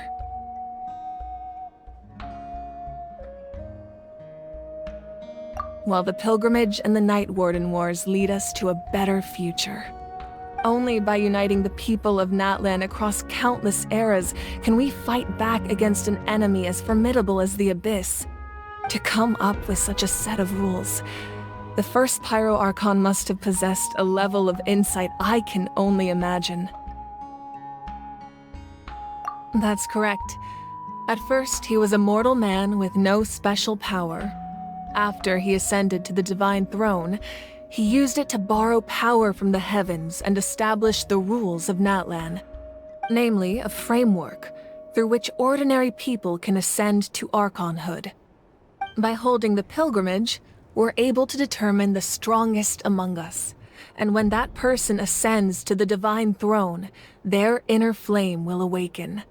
In addition, the sacred flame will grant them significant knowledge and memory of this land. After all, that's how I came to know everything I just told you. So, it all comes down to the power of the divine throne and the rules. Wait, is that a family portrait? Yes, that's my mother, father, younger sister, and the little saurians we raised. I turned a piece of my dad's leather armor into a canvas and commissioned a famous artist to paint our likeness. Your sister is so cute! It looks like the two of you are really close. Paimon was having a hard time thinking of an Archon as an ordinary person, but seeing this portrait, it kind of makes sense now. It really doesn't look like there was anything special about you before. Oh, wait, is Paimon allowed to say that? A little late for that question, don't you think? Sorry! Paimon's so sorry! Paimon's mouth works faster than her brain sometimes! It's alright. I'd never get upset over something like that. No matter what others may say, my past is a precious part of my identity. I'm forever proud of the life I used to lead. Becoming the Archon doesn't mean you sever ties with your family. The position just comes with a lot of responsibilities, so it impacts how often you get to see them. My father made the most delicious stew, so my sister would often bring me a large pot of his cooking, and he would sit on a blanket and eat it together. One time, we didn't close the door securely, and the saurians you were raising ran into the room and knocked over the entire pot.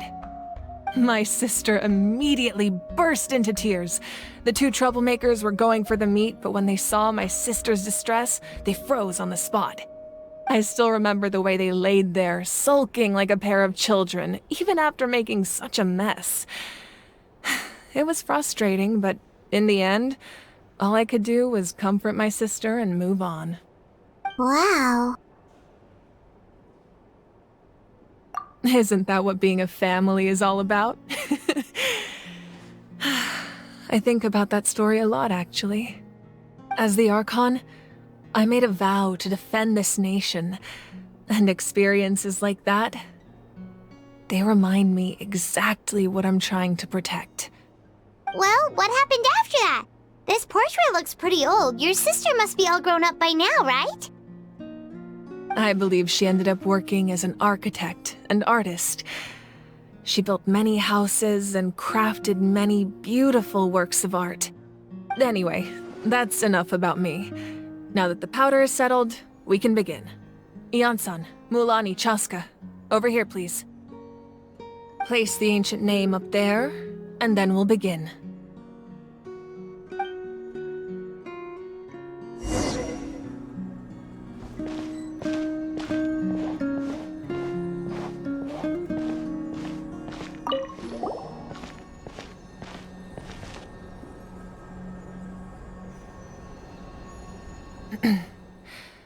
Surely as the echoes of life resound through heaven and earth, so too shall our stories remain eternal. Ancient name, take us to your fated bearer. Allow her to answer our call.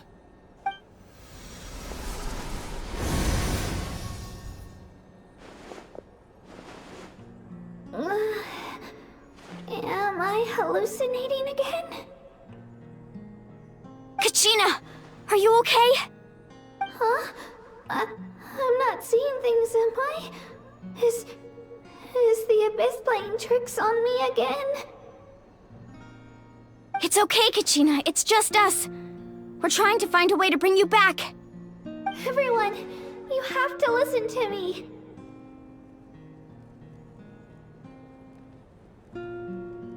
I've been investigating the Night Kingdom this entire time, and I figured out what's wrong. The Wyab is being affected by the Abyss. I was waiting for the Wyab to send me back, but then this really strong monster came in and it almost killed me.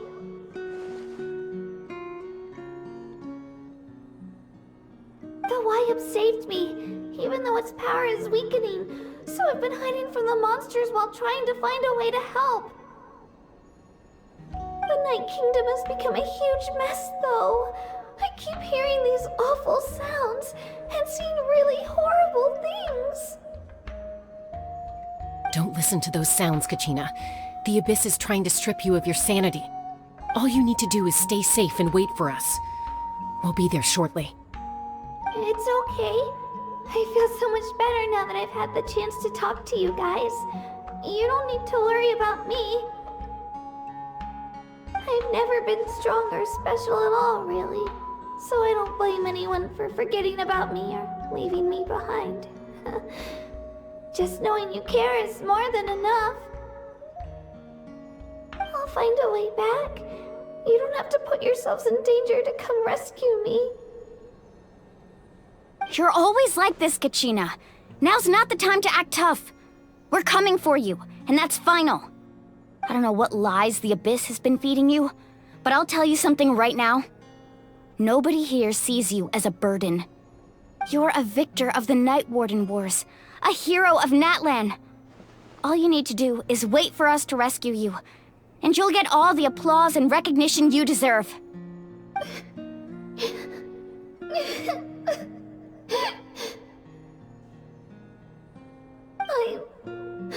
I'm really scared. Everything's so dark and creepy here. And I want to go home. Still, I don't want you to put yourselves in danger because of me. I don't want to hold anyone back ever again. All you need to do is place your trust in us, just like you always have. No one fights alone. We're not leaving you behind.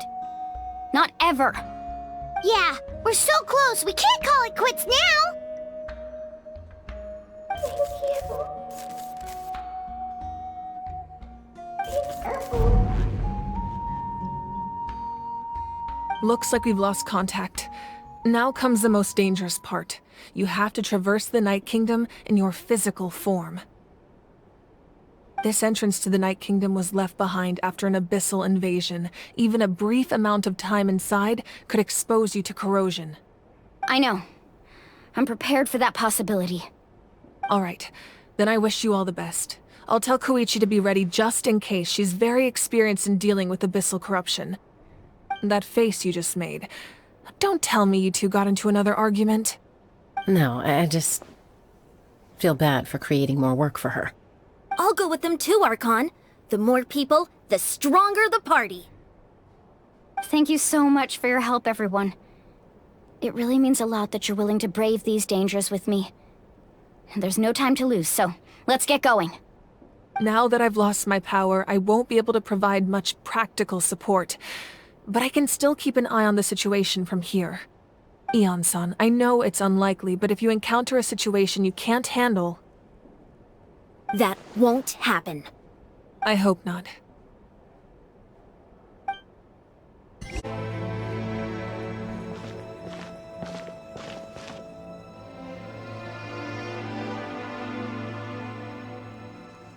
So we're underneath Natlan right now? It looks nothing like Paimon was imagining. That's because in the distant past, Natlan was home to an incredibly advanced civilization ruled by dragons.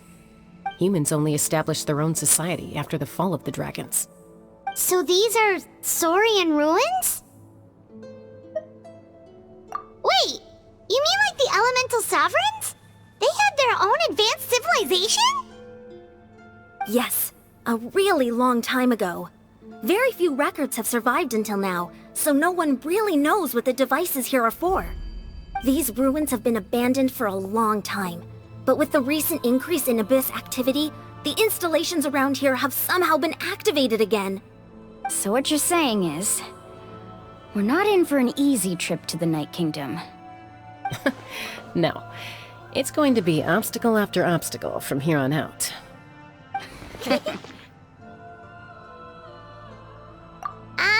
Why are you all laughing like that? It's creeping Paimon out. It's the pre-adventure excitement kicking in, right guys?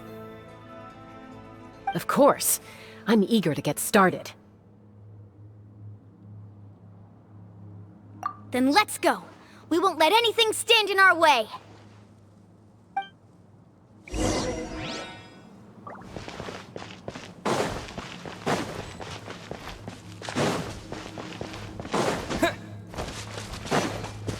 Seems like the road ends here. How should we get across? As a professional trainer, I think you could stand to build up your endurance, Paimon. Professional trainer? Paimon thought you were a warrior from the Collective of Planning. Well, that goes without saying. But I actually work as a sports coach. I provide professional guidance for many of Natlan's popular sports. And I don't just mean physical training. I design nutrition plans as well. Ah, so basically no sugar, no soft drinks, no grilled meat. Yeah, we'll be here all day if you list them out one by one. It's much faster to just... Those guys look familiar. We've fought them before. Let's go. Show no mercy.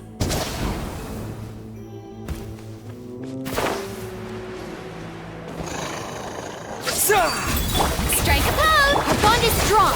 Lightning? Justice is blindsided. Bow your head.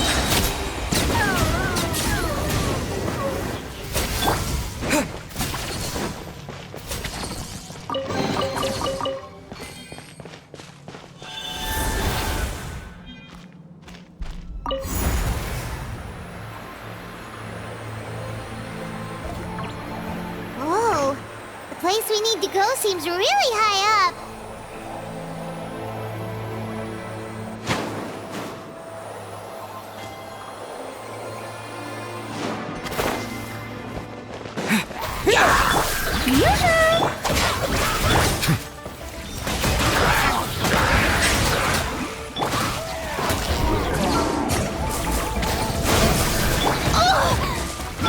Let the mighty be humbled.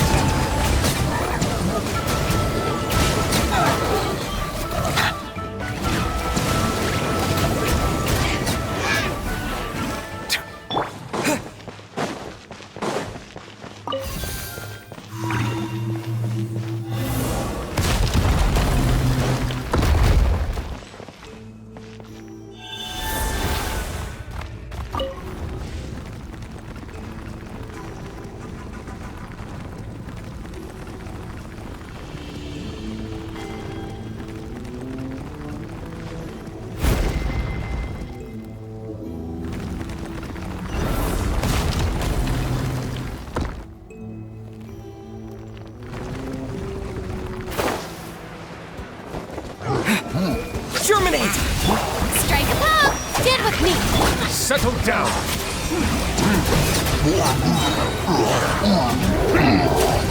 Be sanctified.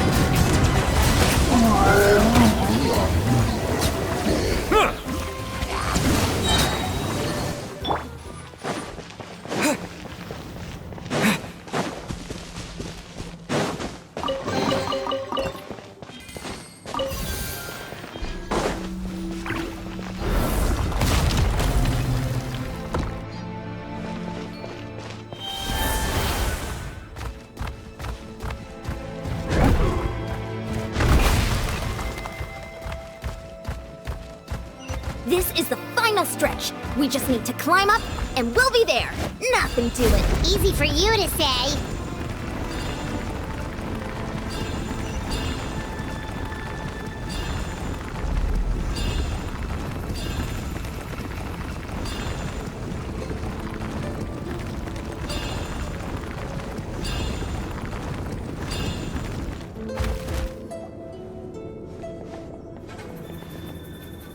This must be the entrance the Pyro Archon told us about. The one ripped open by the Abyss. Yes.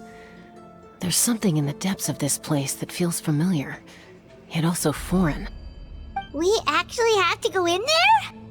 Okay, Paimon just needs to psych herself up. Don't push her through before she's ready. Hey! You don't have to drag Paimon! You're pulling too hard!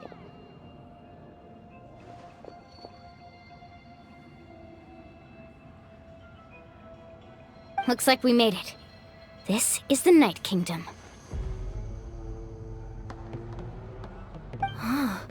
It looks so different from what I imagined in the stories. That overflow of energy is probably what trapped Kachina here in the first place. From this point forward, everything we know about the real world no longer applies. Anything can happen here. Paimon's more worried about how we're gonna make it out. We obviously can't go back the way we came. Do you see that patch of light on the ground? It's shining down from that fissure in the sky. Oh yeah, right in front of us. So that's coming from up there? Oh, it's so high up. Did we really fall that far down? Just like I said, our real-world knowledge doesn't apply here. We fell all this way, yet came out completely unscathed. If this was the real world, we'd have to climb our way back up to the entrance. But here, all we have to do is stand underneath the light and offer a prayer. That's it?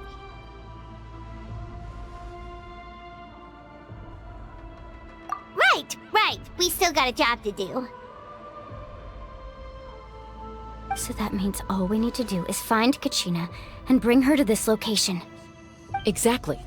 This light is streaming in from the real world. It's a link between the two realms.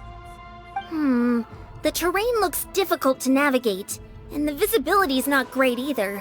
How are we supposed to find Kachina in these conditions? Yeah, these floating black things don't look super friendly either. Those are all manifestations of abyssal power. Be careful. Ghost! A talking ghost! Calm down, I'm here to help. You're the ones who helped Vichama, right? Yes, I'm Vichama's friend, Malko. I was completely lost to this realm until I sensed a mysterious power calling out to me. It's like it was seeking me out, attempting to reassemble the pieces of who I used to be. Of course, it could only do so much. I'm sorry I can only appear before you in this imperfect form. No, we should be the ones apologizing. If the Spirit Speaker's stone hadn't become corrupted by the Abyss, we could have done much more. But we had to destroy it. Otherwise, Vichama and his tribe would have been in danger. Of course. Thank you for protecting him. I never imagined that, even after all these years, he'd still take such a risk for me. Under the power of the stone, it felt like our souls were connected. Turns out even our regrets were exactly the same. Whether in triumph or death, you want your best friend by your side. Exactly. That may not be in the cards for us, but it's not too late for you. You're looking for a young girl from the Children of Echoes, right? She's being chased by an embodiment of abyssal power. I'd like to help her while I'm still in this form, so follow me. Be careful. This place has been severely corroded by the Abyss. Paimon didn't realize it had gotten this bad. It's like a seething volcano ready to engulf our world at any moment. Quick, get back here! Stick close to me. My power will be able to ward off attacks for the time being.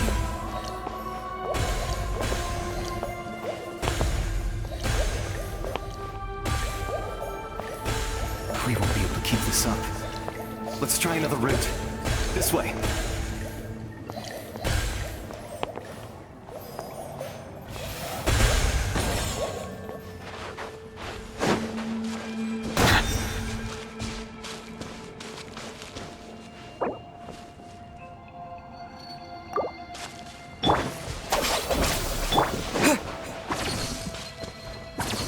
Not good.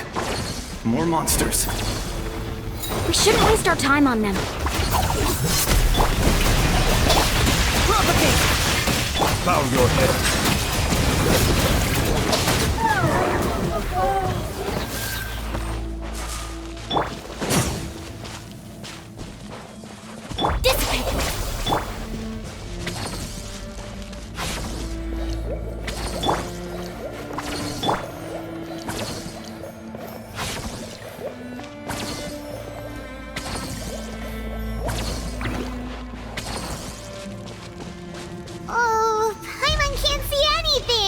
It's easy to get lost here. Just stick close.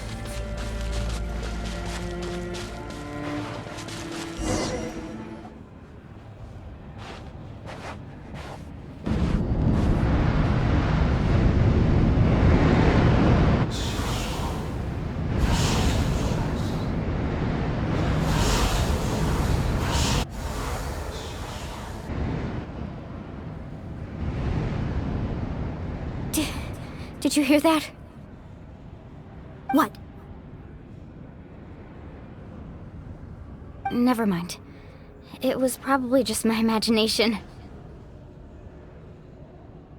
Don't scare Paimon like that! I heard it too. It was a voice from the abyss. What did it say? Doesn't matter. It certainly doesn't harbor good intentions.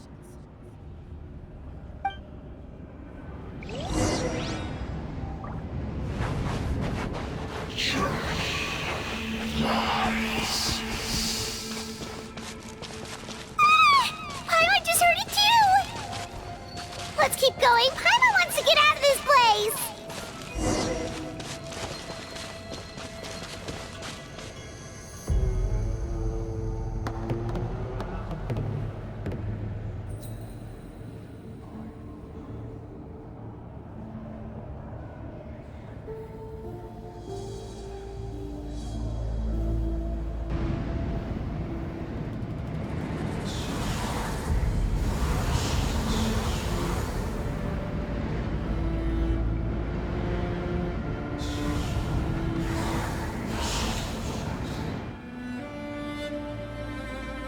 We're here, Kachina! Honey, you made it! Looks like our reunion will have to wait until we take care of these monsters. Good idea. Let's go!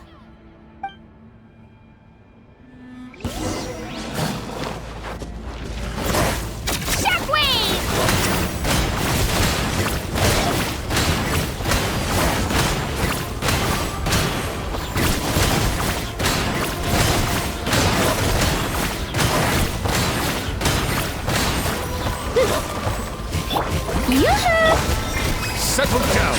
The tides beckon.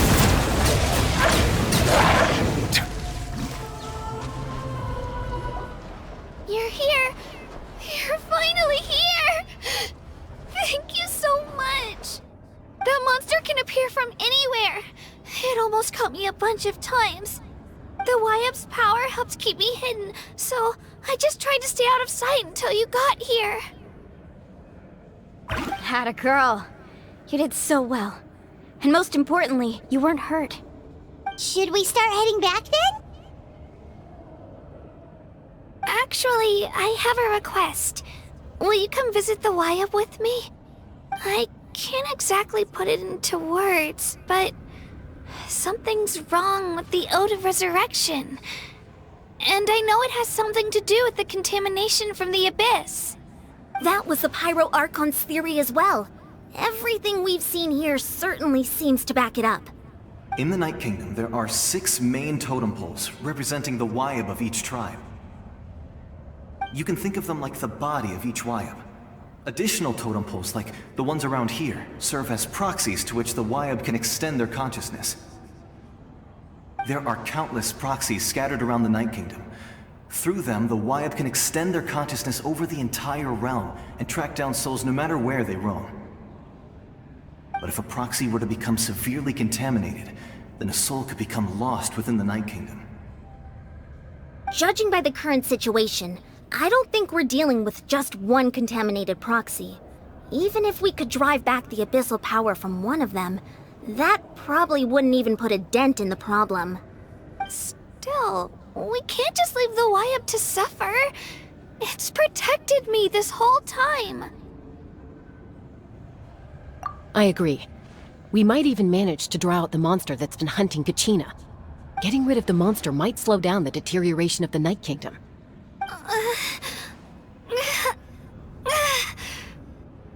Kachina?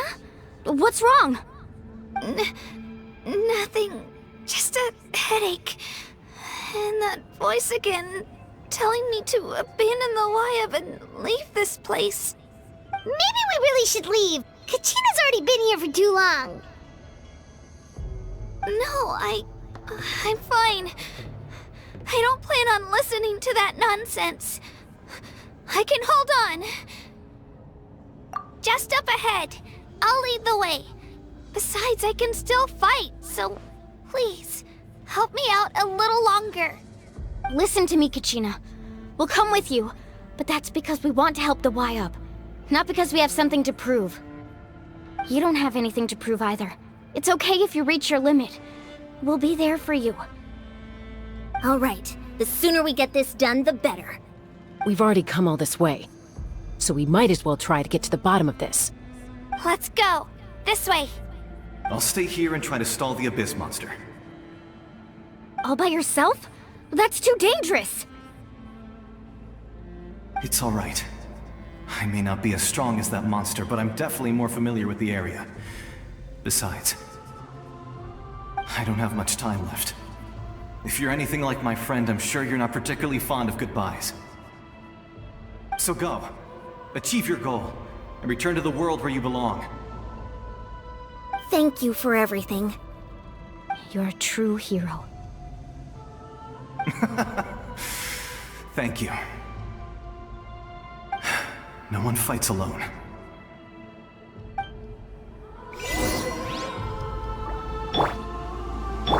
Does your head still hurt? Let me help you walk. I'm fine. You should know I'm made of stronger stuff than that.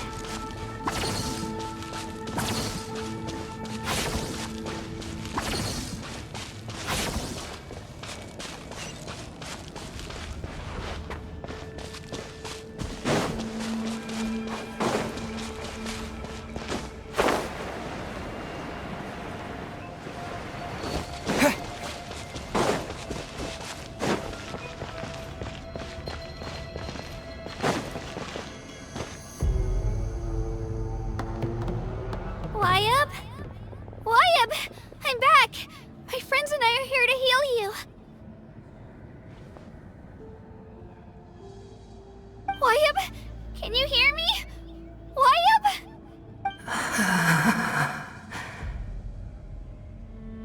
So we were right. The contamination is already too severe. It's preventing the Wayab from answering our calls. Alright, get ready everyone! Time to purge the abyssal energy from this place! Careful. We've got company. Already? You really think that puny soul could slow me down? Courage in the face of futility is pure folly. He tried to get in my way, so I disposed of him. You killed Malco? He would have dispersed with or without me. Rather than worrying about him, I would urge you to focus on yourself. You may have defeated others of my kind in the past, but underestimate me now, and it will be to your peril. No, the power of the Abyss is intoxicating. The destruction it seeks captivates like a masterful work of art. I strive only for the opportunity to see it up close.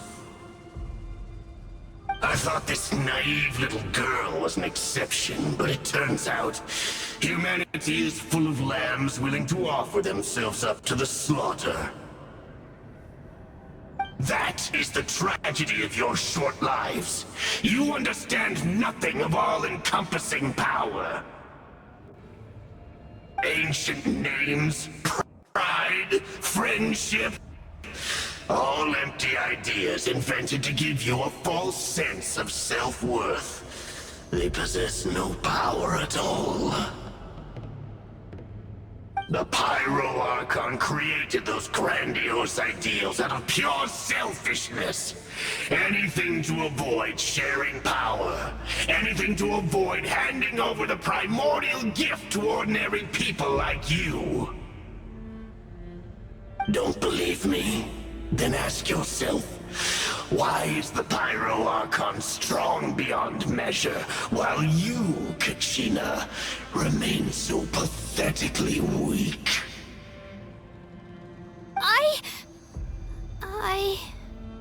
Kachina! Give me your hand.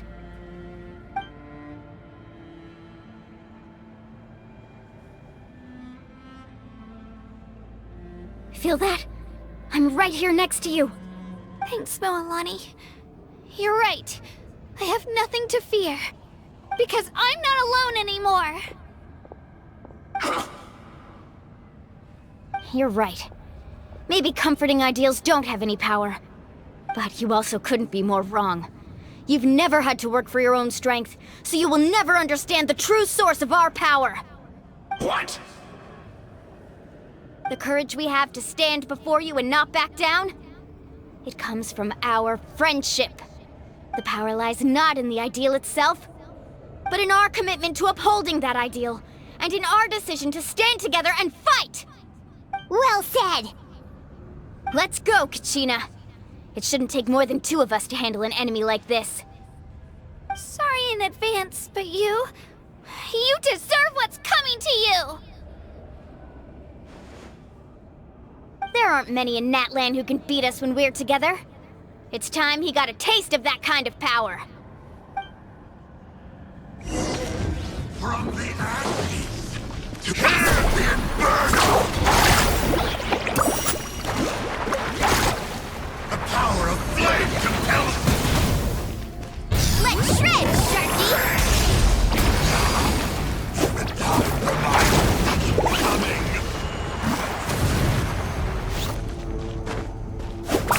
Revelation from on high! Clear the area!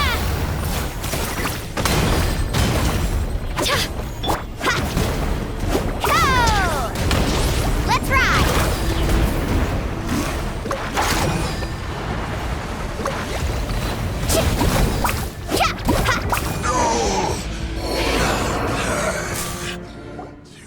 We won! We actually won! That's what he gets for underestimating you two. Fantastic work, Kachina! Absolutely fantastic! This makes me so... unbelievably happy. I'm happy too, Moalani. Together we really are unstoppable!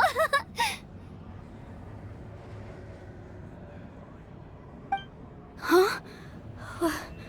What's happening?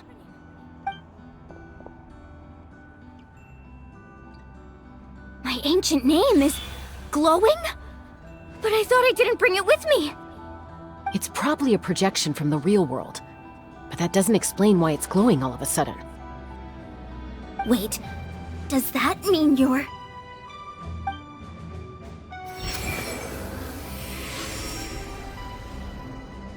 That was a bold move, diving headfirst into the fire to save your friend, especially in a place so overrun with abyssal corruption. Still, seeing you pull it off was really something. Everything you said was exactly right. As isolated individuals, we stand no chance against the power of the Abyss. It took years' worth of scars and lots of unnecessary suffering for me to understand that for myself. The Pyro Archon's plan will unite us as one. Everyone has a part to play. Only then will we have the power to defeat the strongest of foes. Who are you? Tupac, a warrior from the people of the Springs. I fought against the Abyss during the invasion 500 years ago. I've heard that name before. You were the giant who saved all of Natlan. Since you were able to awaken my words from your ancient name, that means you have fully embodied the aspirations of the Wayab. Under the name Umoja, you shall unite the tribes and save Natlan from its impending doom. Me?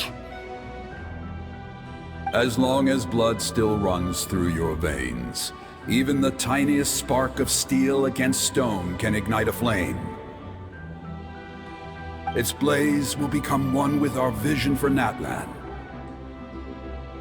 Even amid everlasting darkness, our bonds remain eternal.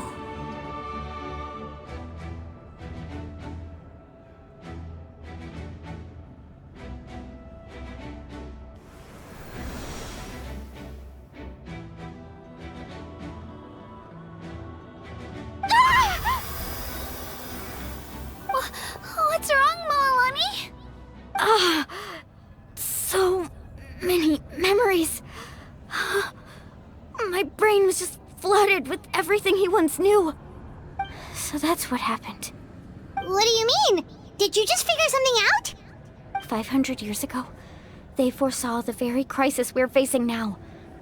Efforts to save Natlan started all the way back then. We can go over the details once we get back. We shouldn't linger here longer than we have to. I know bits and pieces, but I had no idea Mualani was also part of the plan. This sounds like something that's going to need a lot of explaining. Let's focus on saving the Wyatt first.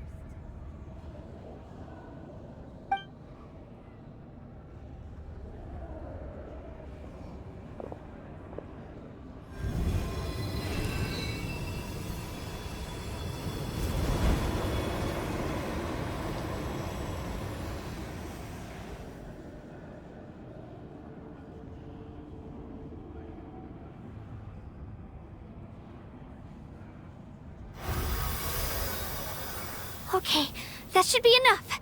Wyatt? Wyatt? Can you hear me?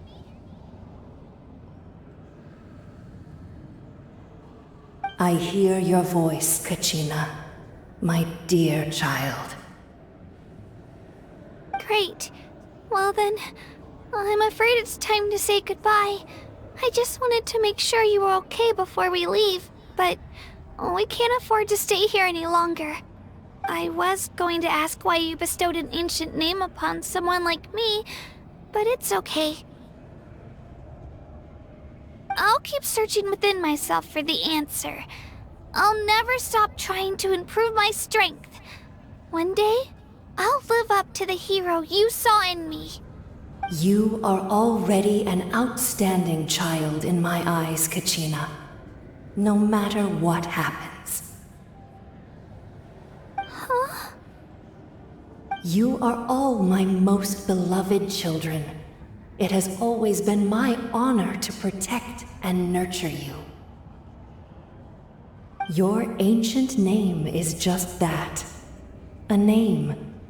Much like your parents chose to name you Kachina, I also gave you a name, but it need not define you. Focus on who you want to be. You are already worthy of your name. Now, you need only devote yourself to becoming a better you. The story of your ancient name is for you to continue. Just like your parents, my love for you will never change, no matter what the future holds.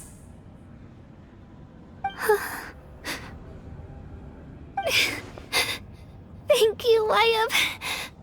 It gladdens me to see the Pyro Archon's plan move another step towards completion, but it is time for you to leave this place. The situation here is getting worse. Go now, my children. Save Natlan on behalf of all you hold dear. I know we've never met before, Wyatt, but I just wanted to say thank you for encouraging Kachina. It was exactly what she needed to hear. Whoa! What's going on? An earthquake? We're out of time. It's the power of the Abyss. Quick, we need to run!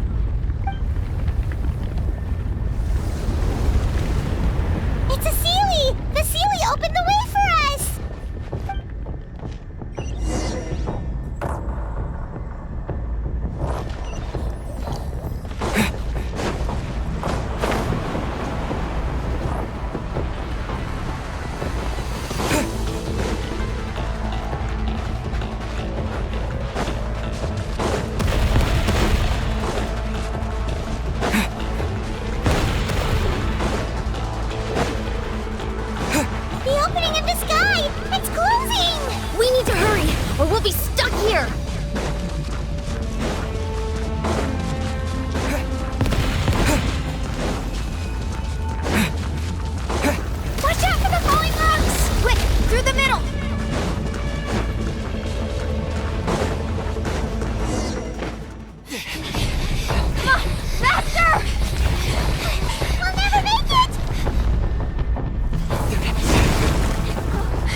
You've done well. Now come home.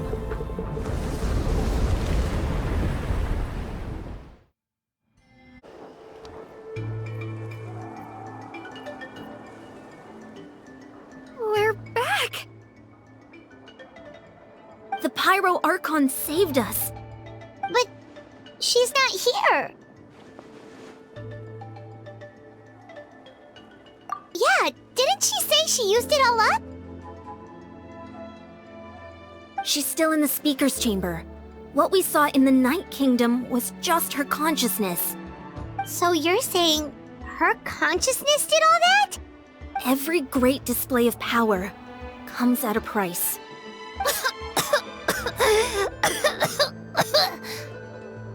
You must feel terrible, Kachina. Just hold on. We'll get you to a doctor soon. Let's get back to the stadium. The Pyro Archon said she'd have a doctor waiting for us. I recommend getting a full checkup, just to make sure no damage gets left behind. Paimon feels okay. What about you, Traveler? Right. You always seem to do pretty well against the Abyss. Let's get going. We need to share what we learned in the Night Kingdom as well. Right. The Y-Up mentioned something about the Pyro Archon's plan. What is it exactly? I'll let her explain everything. We're all a part of the plan now. Every move we make from here on out will decide Natlan's ultimate fate. Huh. There's a lot less stuff here than before. It's good to see you all here in one piece. I know you must have a lot of questions, but let Koichi check you over first. It's best not to let any lingering effects of the Abyss go untreated. Thank goodness you made it back. I came here as soon as the Pyro Archon told me about your plan. Take a seat, everybody. I'll examine you one by one.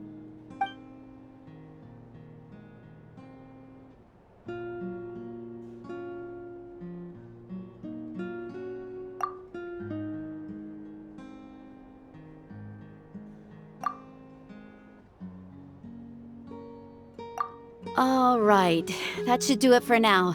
But just to be safe, I'll perform another checkup in a couple of days. I have to say, though, I've never seen anyone react to the Abyss like you, Traveler. It's like you're completely immune to its power. He always has been special like that. He can even purify its power. Wait, now that you mention it, Paimon doesn't think she's affected either. Given the current situation, that ability will likely play a great role in the events to come. Of course. I still have patients to see, so I'll head out. Thank you, Koichi.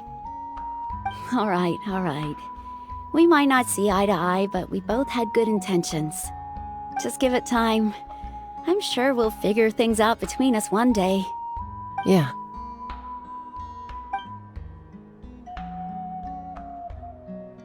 All right. There's so much to discuss, I don't even know where to begin. You've seen it for yourselves now. The devastation in the Night Kingdom. I'll get straight to the point. Natlan is on the verge of destruction. It's very possible our nation has less than a year before total devastation. Huh? No. That can't be true, can it? That's right. But I've only ever disclosed that fact to the handful of people working with me to save this nation. Our looming destruction is not a recent development, but the inevitable conclusion of the disaster the Abyss initiated 500 years ago. Mulani told us a little bit about that. 500 years ago, all the nations of Teyvat were invaded by the Abyss. Unlike the other nations, Natlan never had stable and deep-rooted ley lines, so we suffered the worst of the invasion.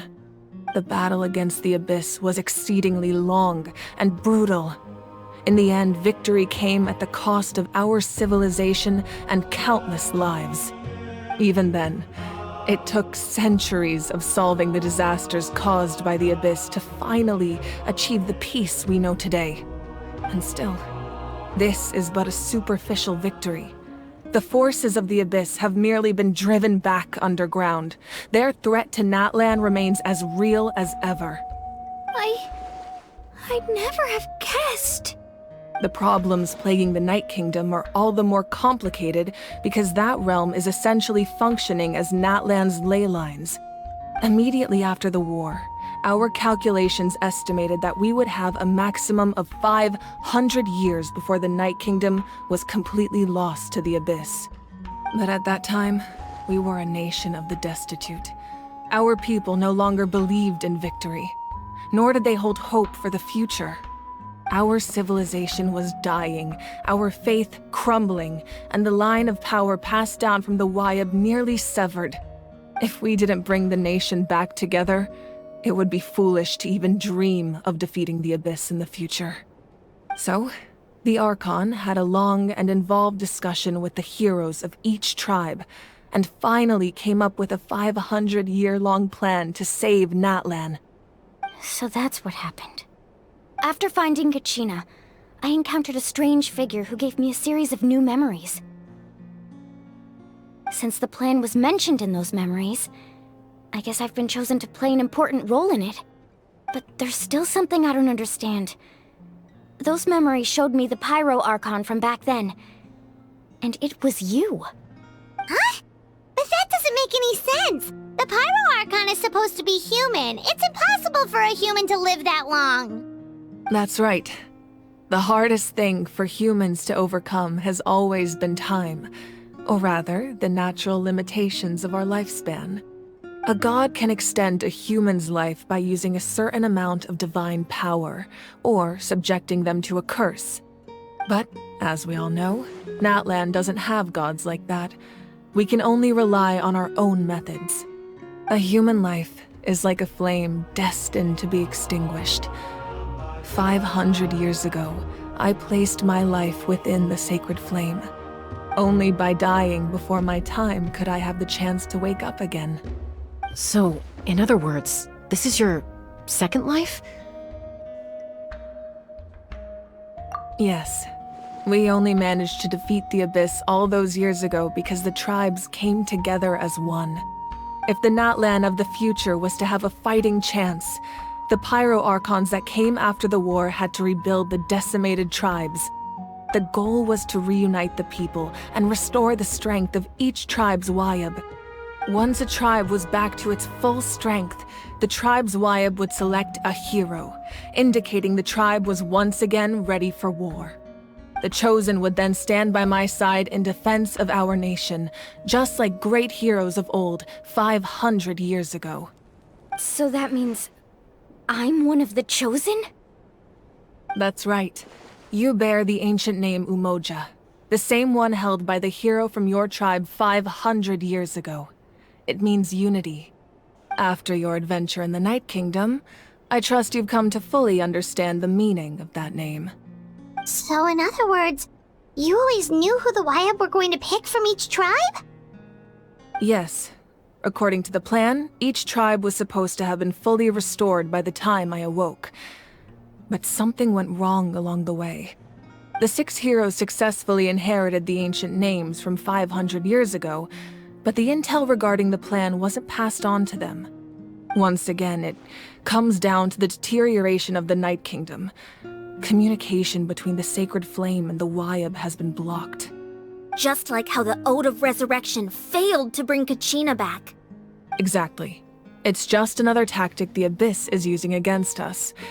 The Abyss may not possess intelligence, but its methods certainly aren't easy to counter. If we want to unblock that information from being passed on, my presence alone isn't enough. The ancient name-bearer must establish a greater connection to their name. So, I've tried my best to help them from the sidelines. Currently, Shilonin of the Children of Echoes, Kinich of the Scions of the Canopy, and Iansan of the Collective of Plenty have all been acknowledged by their names. During your adventure, you too earned the acknowledgement of your Wayab, Mualani. In the process, you gained the memories stored within your name.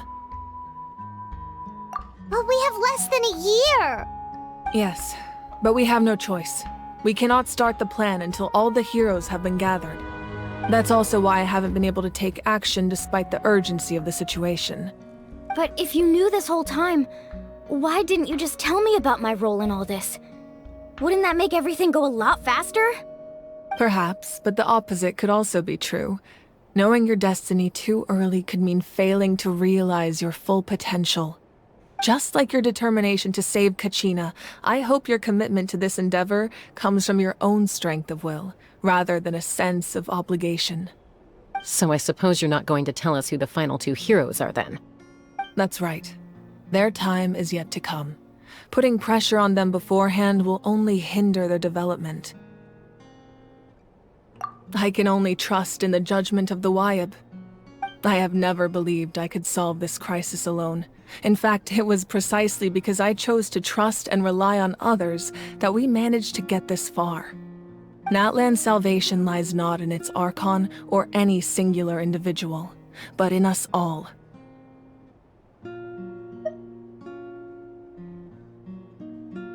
You're quite perceptive, aren't you? I thought I might get away with avoiding the topic. Huh? Oh, right! All of the stuff you stored here before, where did it all go? Even though I sacrificed my power, I still needed a contingency plan to ensure you would make it back from the Night Kingdom. After all, I was the one who allowed you to take that risk, and Mualani has an important role to play in my plan. In addition to their sentimental value, the items I stored here held a much more important purpose: fuel. Fuel? Ah, so back then, that's why you... Yes.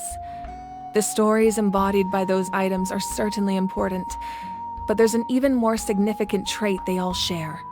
Every item belonged to a hero of Natlan. Over time, they became imbued with a certain amount of contending fire from being carried in battle. On their own, each item's power is limited, but together their combined effect can prove quite useful in a dire situation. By burning those items, I was able to activate the contending fire stored within them to open the boundary between the two worlds. It was a rather crude approach, so all their power was depleted in an instant, as you can see. But weren't they all precious treasures? What about their stories? That's exactly why I dragged you all here.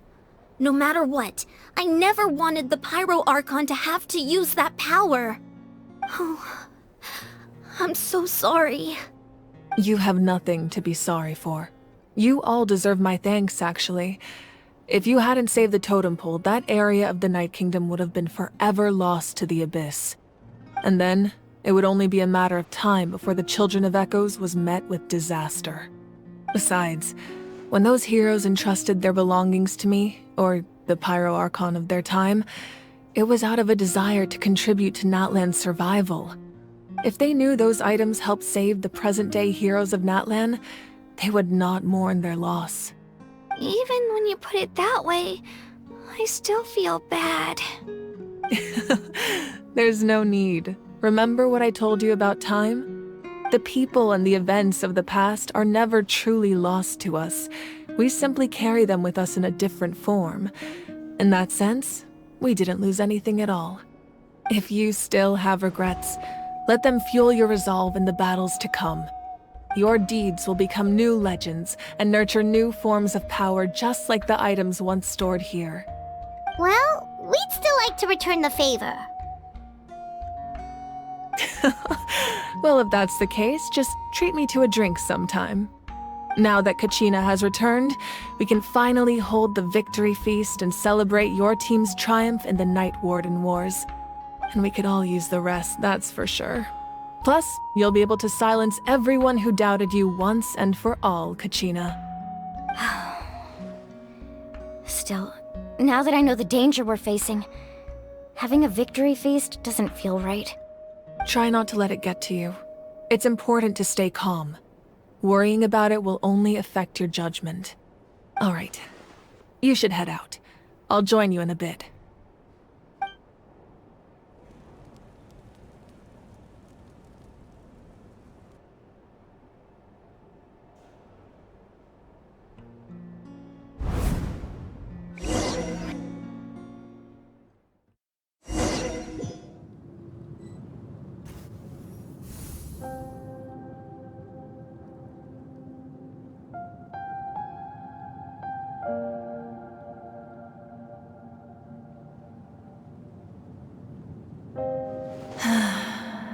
When I was young, I used to sit by the hot springs and listen to the stories of warriors from all over Natlan. They attract people from all walks of life.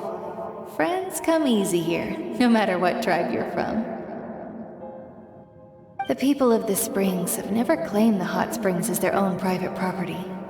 They are there to bring all hot spring buddies together. It's been really nice, seeing the children of my tribe get older. It's helped me gradually understand the true value of the springs. I've witnessed their energy, their determination, their absolute passion for life. Even when they cause trouble, I never managed to hold on to my anger for long. It's unbelievable how quickly they worm their way back into my good graces. I'm certain Mualani will become a great warrior when she grows up. She possesses infinite potential. I can see it. One day, when I'm no longer in fighting form, I'll come here and tell stories to all the children, just like those warriors did for me. So, you better get busy, Pyro Archon, or I'll end up running out of stories.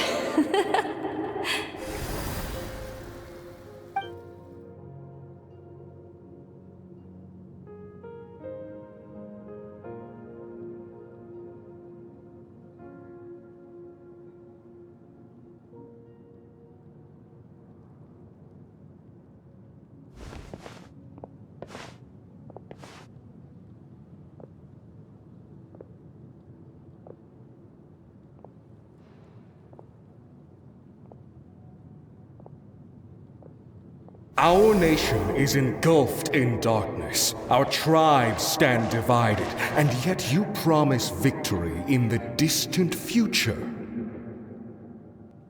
The Abyss is a cunning enemy, one that I faced in battle many times. Were that not the case, I would never understand exercising this degree of caution. My rage will never know absolution, and my power will no longer aid you in victory. But you came to me because you knew you could convince me with just a single sentence. I understand your choice. The heroes of today will forge the path ahead with blood and fire. Just remember to earn us the victory we are owed.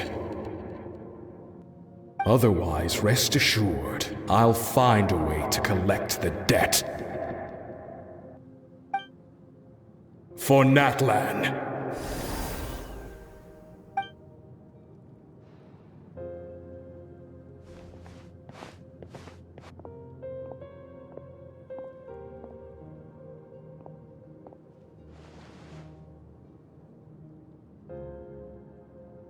So, you're gonna head 500 years in the future to serve as the Pyro Archon again? But what about the you from right now? You're just gonna die? You can't ask her those questions and expect her to answer, my dear. The decision is hers to make, and she deserves our support. We will do everything we can to rebuild the tribes. Don't you worry. Even across time, we will all do our part to fight for Natlan's future. Yeah, Mom's right. We'll always believe in you, sis. Oh, seriously though, Dad should be here. Where is he? I imagine he didn't know what to say, so he chose not to come at all. Don't take it to heart, my dear. That's just who he is. Just remember, no matter what happens in the future, we will always love you.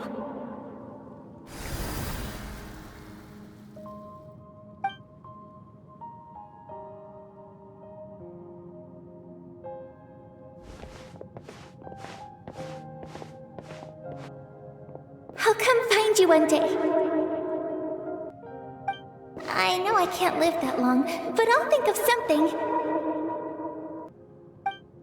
There has to be a way for us to meet again one day. If there's an answer out there somewhere, I'm gonna find it. So, don't forget about me.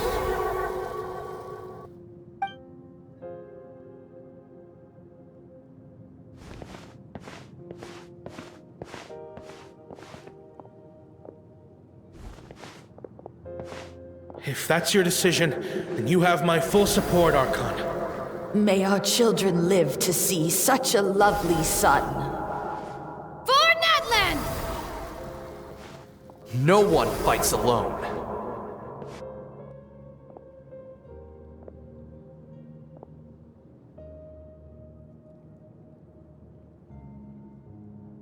The rules are my legacy. They shall grant us the strength to overcome the next tragedy. War forged the 6 tribes, taught us how to fight, instilled in us what it means to love. Who will be the one to bring this to an end?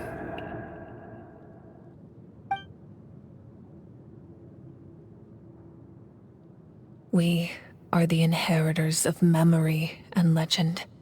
Those who grew alongside sun and wind. Those who forged our own destiny and future. That is Natlan's fire. The lifeblood of our nation.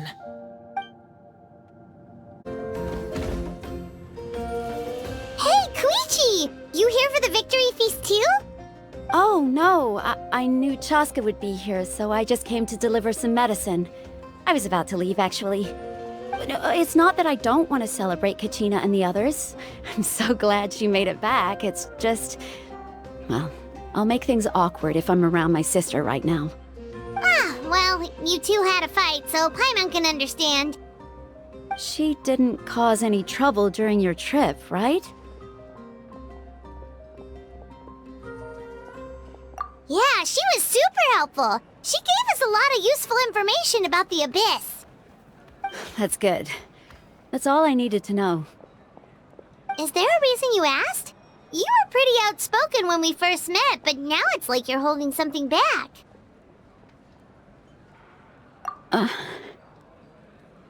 Maybe it seemed unreasonable, picking that fight with her before you left, but I did it for a reason. Her impulse to fight is extremely strong. Her mental strength helps her rein it in, but she still loses control sometimes. I had no idea what you might face in the Night Kingdom, so I didn't want to take any chances. So what you're saying is... Okay, so maybe it sounds a little stupid, but it works pretty well. It helps her keep her cool for a little while, at least. Anyway, I'm just glad you were able to make it back safe and sound. That's all I wanted. But do you really have to go that far? Can't you just talk it out? No way. Chaska never opens up about her own pain, especially to her family. She can't learn about this, or it'll be even harder to help her. I appreciate the understanding, and don't worry. I'll find a way to help her ease this burden. Anyway, I need to get going. Enjoy the celebration. Oh, and if you ever need a doctor, you know who to find.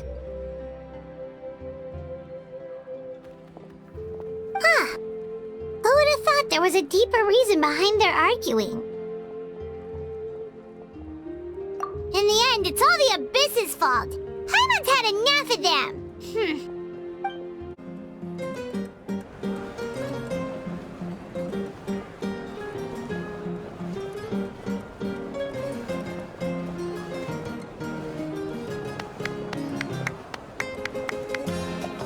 Let's give a huge round of applause to our brave young warrior, Kachina! Woohoo! Well done, Kachina. Thank you, everyone. I'm so glad I finally made it. I always knew you could do it. With so much potential at your age, you have a great future ahead of you. You're one to talk. Don't think I didn't know you were the first person to abandon your team. I'll be dealing with you when we get back. I had no choice. My friend invited me. I couldn't just say no. Oh, really? So you weren't just trying to get ahead in the first round? I wasn't, I swear. I just happened to find that bearer injured in the wild, so I stopped to bandage his wounds.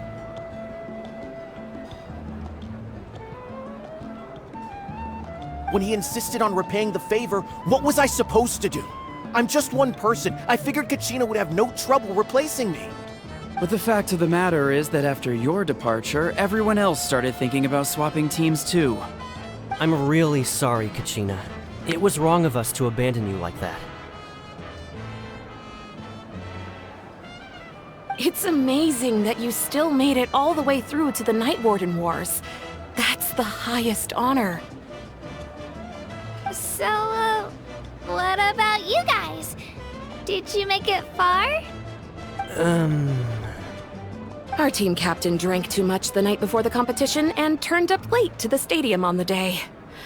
We got disqualified.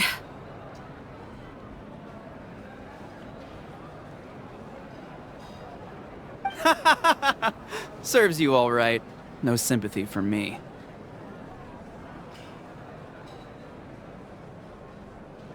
All right. There's no need to be like that, Uncle Pakal. Dear friends, I'd like to say a few words. Firstly, I'm grateful to my friends and our great Archon for helping to bring me back.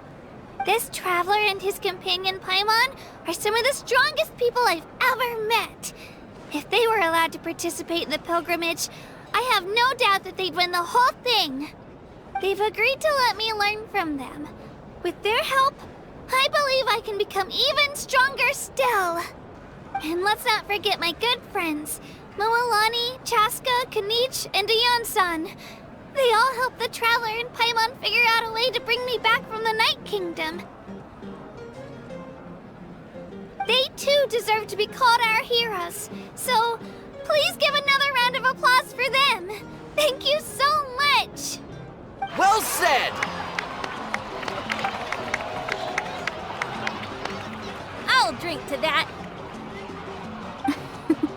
How does it feel being a hero, Kachina? To be honest, it's a bit overwhelming. It all just feels so surreal. Well, you better get used to it. Next up, undefeated champion!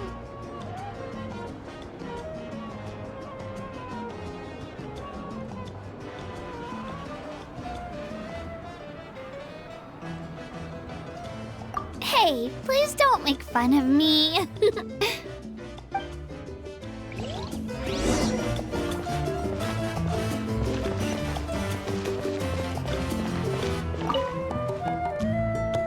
You're here. Have some fruit juice. I got it specially for you two. How did you know? That's Paimon's favorite! You look like you've still got questions. Ask away.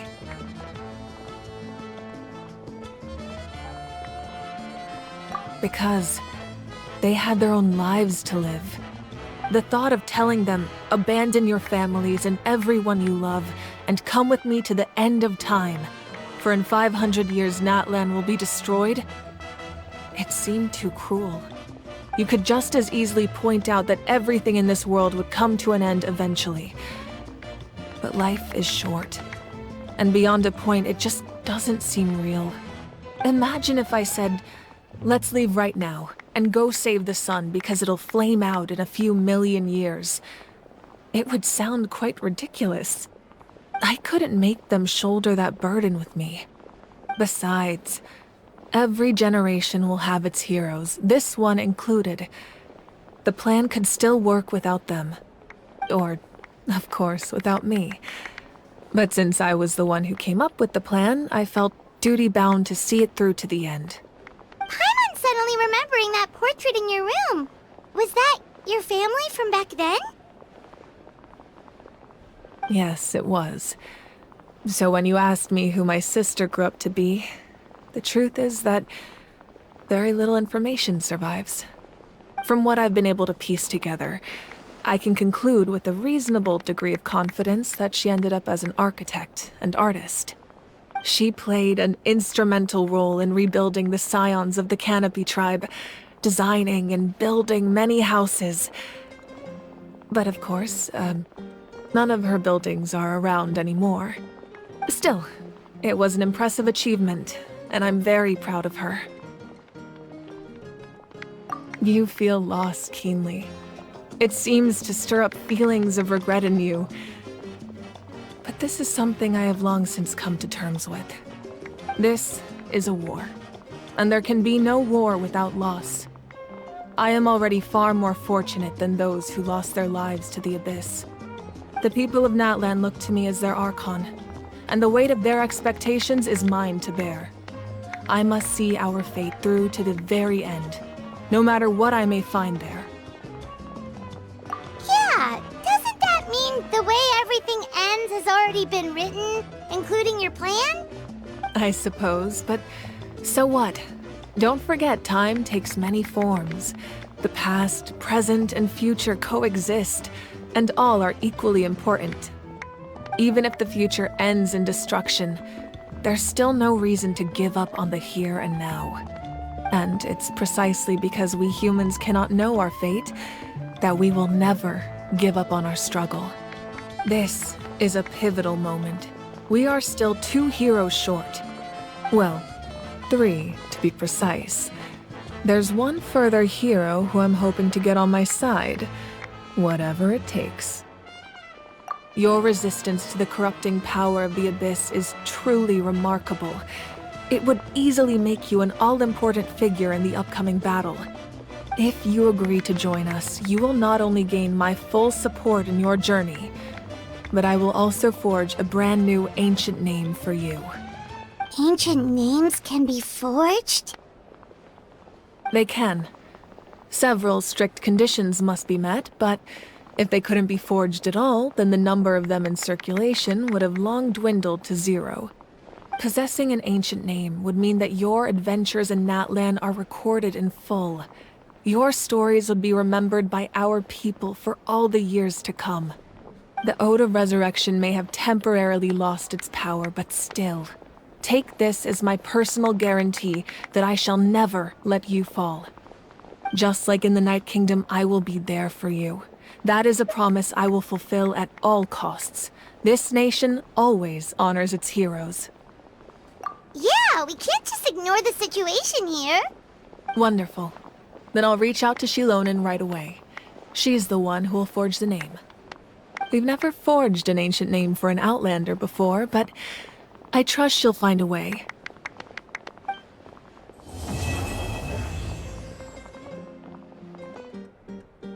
My lord, we've received word that the Pyro Archon has lost much of her power. Although your injury complicates things, this is most certainly the opportune time to seize the Gnosis. Victory and defeat are rules, not outcomes. I have never taken advantage of an opponent in a time of weakness, and I don't intend to start now. As for you, I must confess, I did not expect that little trick of yours to save the day. No matter how dense the fog, as long as the sun remains, we cannot turn day into night. She could have dispelled it. She simply chose not to. You don't have much time, and you're injured on top of that. What do you plan to do next? I'm beginning to see just how useful you may turn out to be. You heard something from here, didn't you?